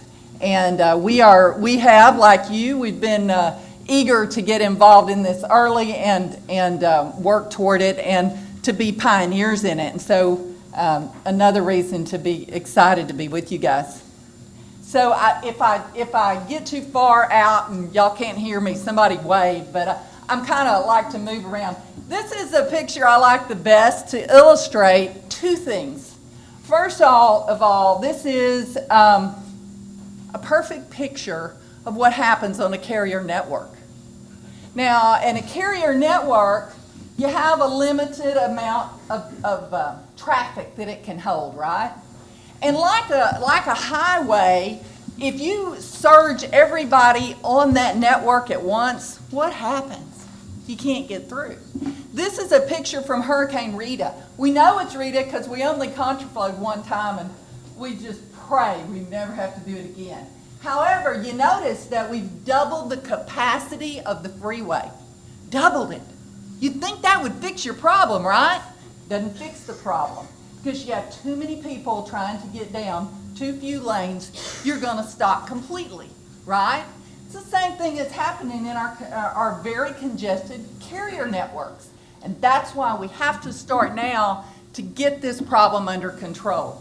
The second thing this illustrates is that public safety is not prioritized.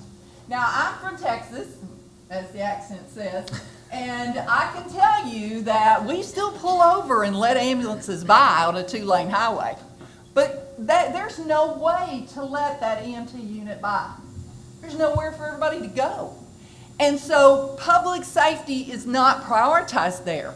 They're working on somebody at the back of that ambulance.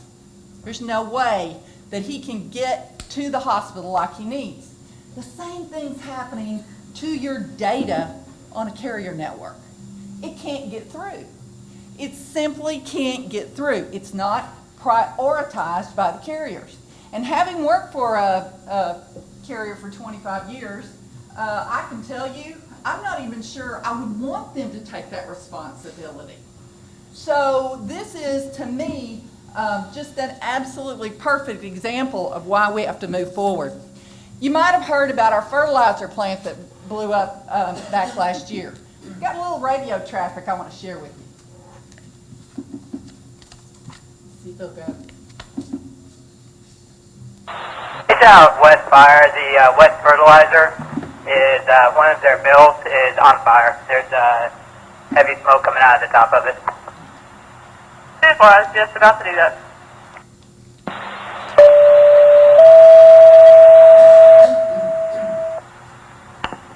System West Fire. System West Fire. Needs in response to West Fertilizer plant.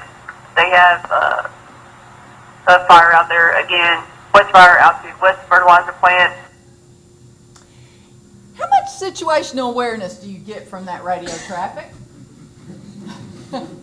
This was a very tragic event, and we lost a lot of volunteer fire department folks in it, and it hurts. I mean, this is real. But what if you could do this? What if you could put? I'm sorry. This is. Are you okay?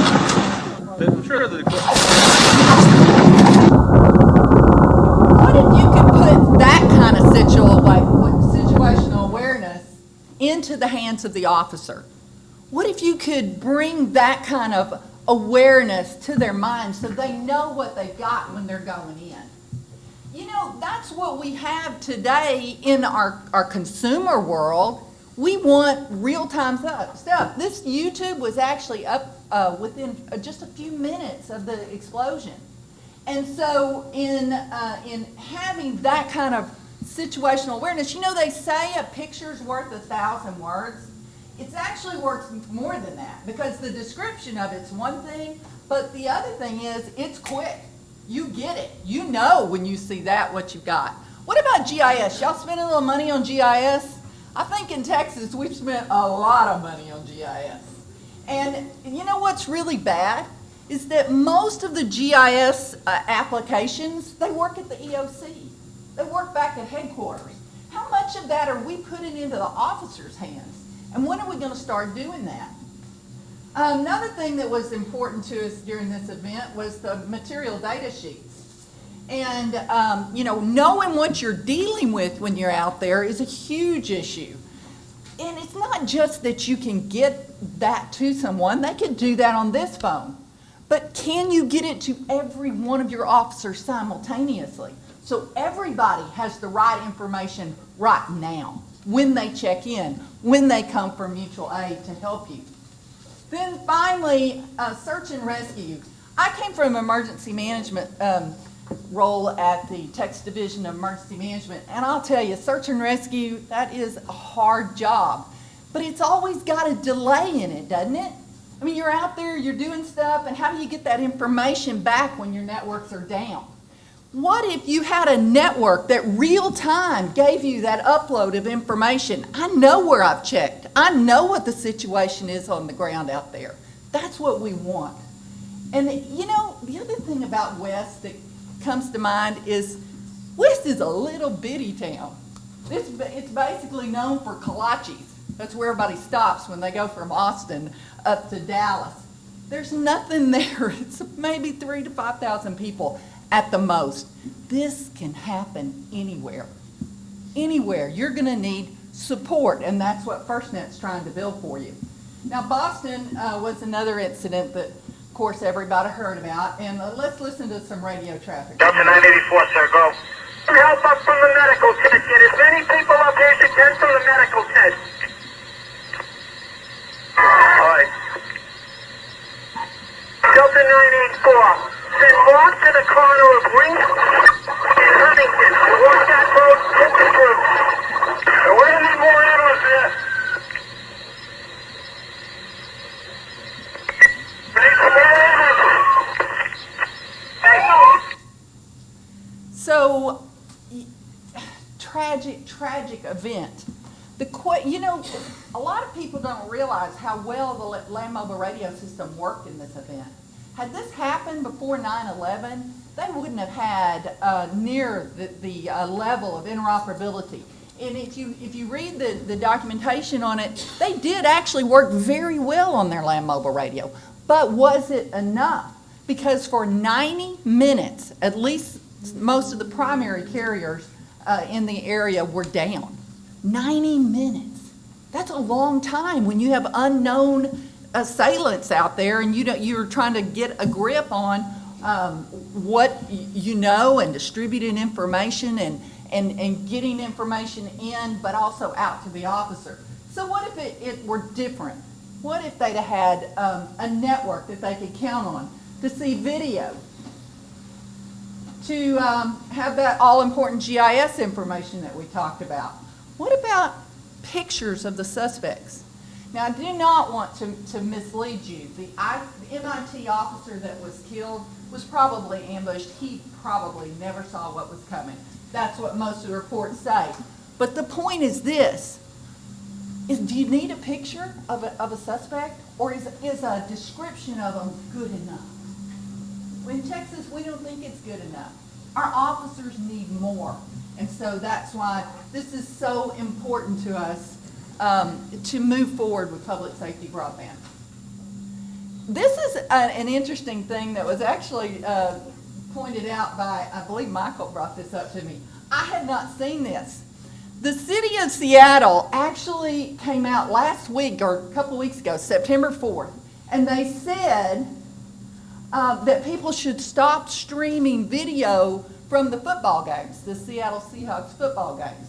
They should stop streaming video because it was impacting emergency communication. So you were clogging up the network. They said that. Do you know what that means? We've now moved this issue out of your world and into the press. We have moved it into the consumer market.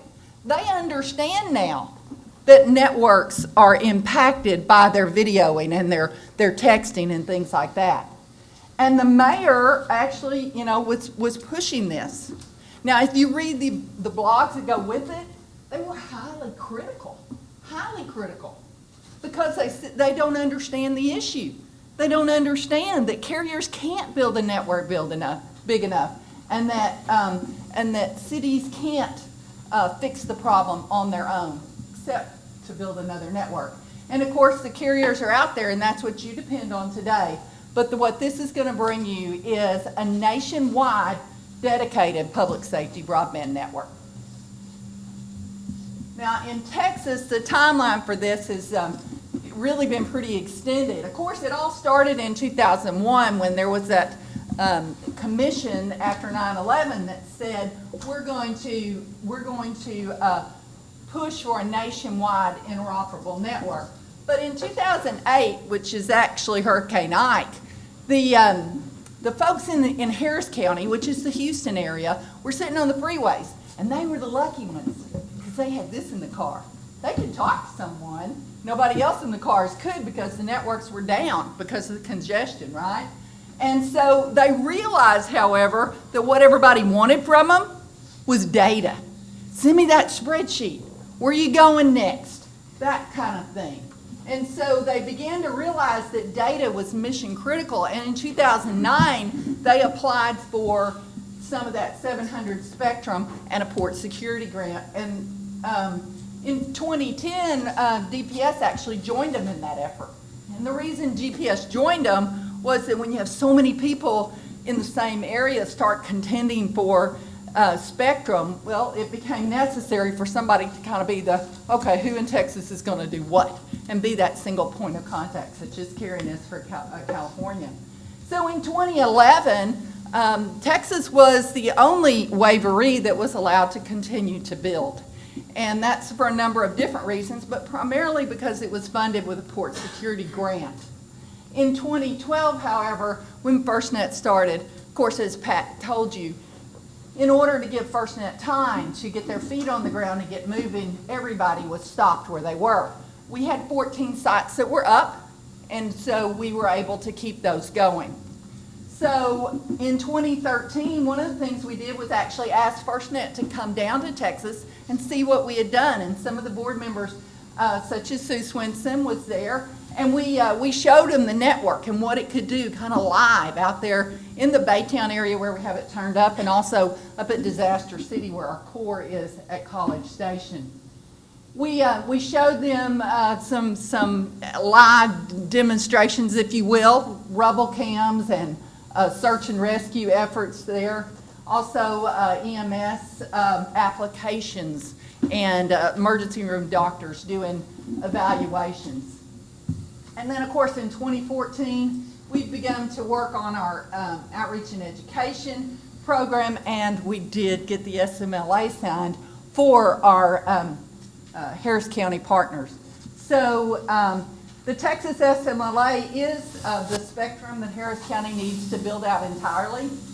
And it also includes a mobile deployable, mobile B for the Austin area, which we could take some other places in the state with the proper authority.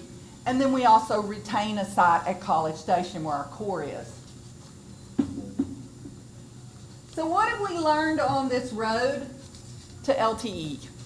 And there's a lot of different things. I think if Harris County was here, and by the way, Harris County is the one that's really done the building. Texas has supported in a lot of ways, but most of what we've learned has been from Harris County. And it's, as Todd Early, our state point of contact, would tell you, it's really been them that have done the hard work. And their network is called BigNet, the Broadband Interoperable Gateway Network. It is, apparently my finger doesn't work anymore, my thumb. Okay, first fully licensed public safety LTE system in the nation. I'm very proud of that. Of course, Adams County is up now as well. The LTE core is in College Station because we don't want it right on the coast where it's in hurricane zone. And also because we want it to be a Texas resource. That was the thought behind it, not just a Houston resource. Pilot operations in Baytown and also at the Port of Houston. We have about 120 cameras along the Port of Houston that are also used on the system. 92 total approved sites now with the SMLA and one mobile B. And we are really excited about this last point. If I can get it. New Mexico will be actually working off of our Texas core. So they'll be participating with us in that. Let's see. All right, little satellite of Harris County there. 14 sites working today, very spotty coverage, obviously. With growth to 92. I can't tell you how much I'm just amazed by what LA-RICS is taking on. 200 plus sites. It's 92 is going to be a lot for us to get done in the next couple of years. Okay, so let's talk about lessons learned. I just picked out some of them. One of the things that Harris County realized they needed was this mobile B capability. And how do you get, they felt like 50 megabits was about what they would need to the mobile B to stand it up and really do some good with all the users, the public safety users that might converge on an area. How do you get 50 megabits anywhere in that huge county? How do you do that? So they actually came up with a technology that is called auto acquiring antenna tracking. And this allows them to get major bandwidth up and connected in less than a minute. The reason I tell you about this is that I think what we're going to see as the FirstNet network comes up is an incredible technical revolution for public safety. As we get this kind of bandwidth and we bring our minds to bear on what can be done, we're going to think of really creative ways to use various technologies. This is the demonstration that we did at the Texas Emergency Management Conference this year. And we actually moved the mobile B to San Antonio. And we were actually able to, those west diagrams that I had the ones on the Boston Marathon, the futuristic things, we actually did those very things right there in San Antonio, hundreds of miles away from Harris County. This is not technology that's bleeding edge. It's technology that is doable and being done today on LTE networks. But what we have to do is focus it to public safety, and we're excited about doing that. Now, another thing that Harris County really learned was a lot of financial lessons. One of them is that LMR and LTE are very different from a financing standpoint, because there's that core that has to be shared in the LTE network. Most LMR networks, and the Houston area has about 40,000 users on a very large LMR network called TextWarn. But it's many systems that are sort of all equal being brought together and linked up. There's no real core that has to be paid for. So that was one of the things they realized was sharing that core cost is essential, and while it's similar to the LMR model, it's not exact. The local partners then have to have a voice, but it's different than what they're used to, because now they run their own kingdom. They're just connected into you. In this case, the governance is very different because you have to all decide to cooperate in that core together. Like a lot of carriers, Houston realized that they could not put mixed infrastructure into the system. In other words, they had to solidify on a core that they, just one core, because it's too expensive to run multiple cores. And that's what they did, is went with a single vendor for the core. So a valid ROI model is also extremely important. You have to cover your costs. Now, in Houston area, much like LA, we have such a density of users that the ROI model really does pay off pretty quickly. But very important that you consider all the costs when you're putting that model together. Partnerships for backhaul were really important to us because Houston does have a lot of fiber in place, and they were able to take advantage of that. It lowered the overall cost and made the system much more doable. And one of the things that they also did was allow for that in-kind participation by various jurisdictions. And what that allowed them to do was get those jurisdictions in, use their assets, but keep their price down. And I think FirstNet's along that line too, trying to do that as well by using public safety's various assets that they have today. So from Texas's standpoint, what I would finish with is that we believe this is a path, this is a road that we have to go down. And while a lot of us in this room may not see it, it's our responsibility to step up. Who else is going to do it? The pie's getting smaller for public safety on the carrier networks. We have to do something now. We're excited to be a part of this and excited to be working with FirstNet. Thank you.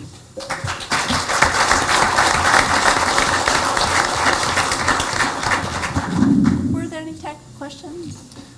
I actually have a question, ma'am. One question. You know, I think we're all on board with, with incident command and unified command interoperability. I mean, that it obviously makes sense. We see the benefits, and even though it's going to take a lot of work, we're still concerned about security measures, what have you. We're dealing with hackers, intrusions. What have you done in Texas to try to combat that? So, and understand I work for the state of Texas, Okay. and not Harris County, so I don't have all the intricate knowledge probably that they could share with you. But they do see that as a huge issue, Right. and we throughout Texas see that as very clearly a huge issue. We think credentialing is very important, that the FirstNet takes that on, because they need to know who those users are on their network, and understanding what their attributes are, what they can bring to an incident, and validating that is something that we're very serious about in Texas. Harris County has looked at several different application security models. I'm not sure that they've decided on one at this time, but it is certainly on the roadmap and a very, very important part of the network. Now, what I also tell people is we're certainly not any less secure in the FirstNet environment than you are on a carrier. So you still have to do your encryption. You still have to put all those things in place that you're used to doing. But this will allow us that additional levels of security, and I think they're going to be important as we move forward in the future. Right. Yeah, thank you. Any other questions? Okay, thank you very much. And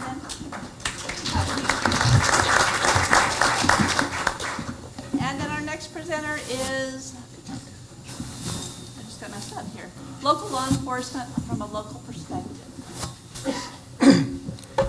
Thank you. Good afternoon. I was asked to come in and present the local law enforcement perspective. My name is Paul Cooper, and I'm the Chief of Police for the Claremont Police Department.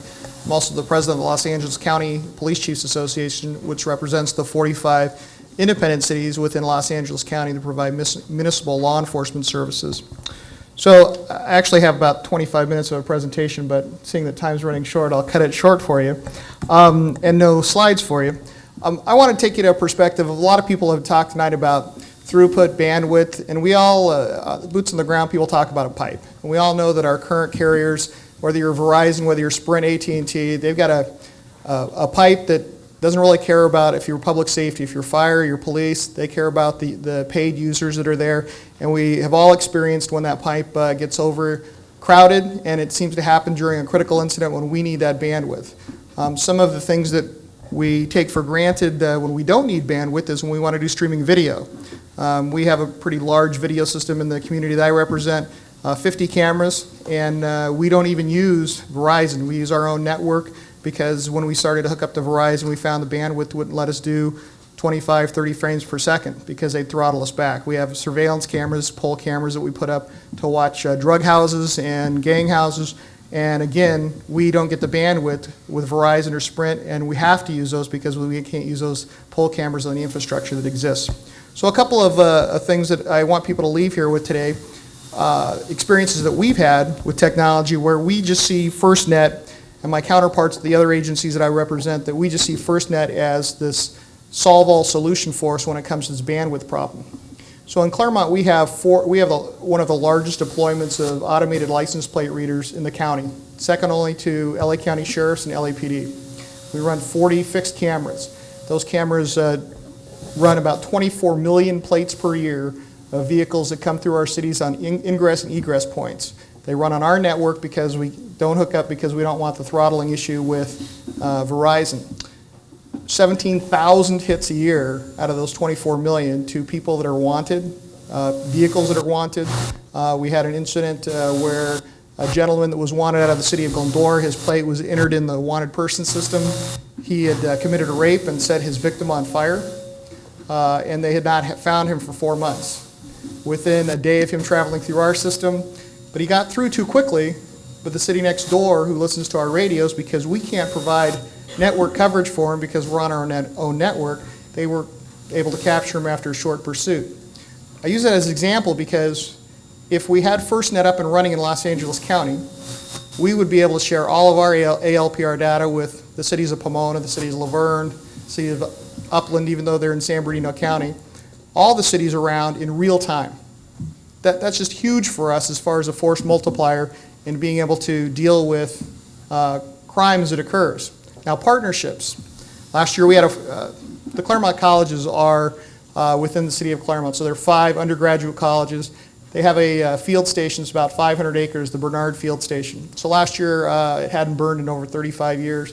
A couple workers with a torch alongside the roadway sent some sparks across the chain link fence, lit it on fire.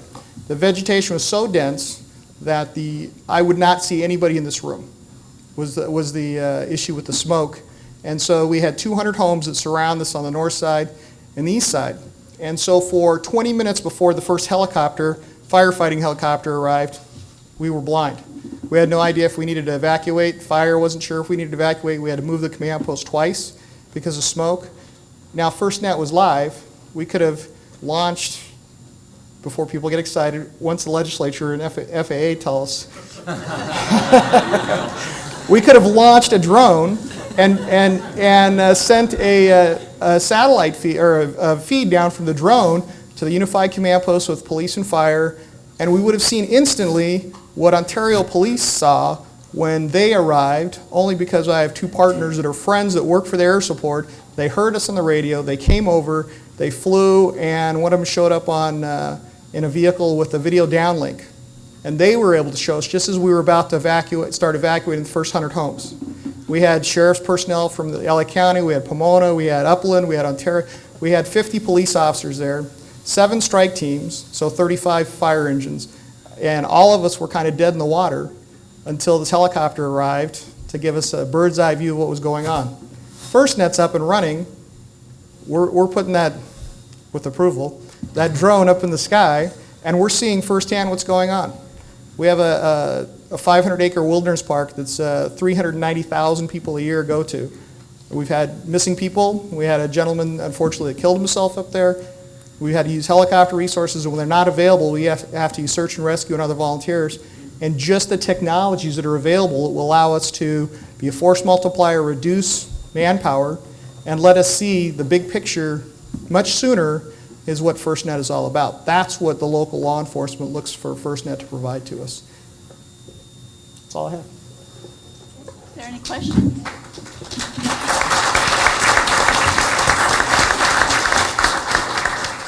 Okay, thank you. Now, I wanted to open up, are there any public comments or questions? Were we effective in at least giving you information today, I hope? Thank you. I do want to make a comment. We did get an email from someone who had to leave a little bit early. And on the emergency management piece, FirstNet is going to be extremely important to emergency managers as well as our first responders.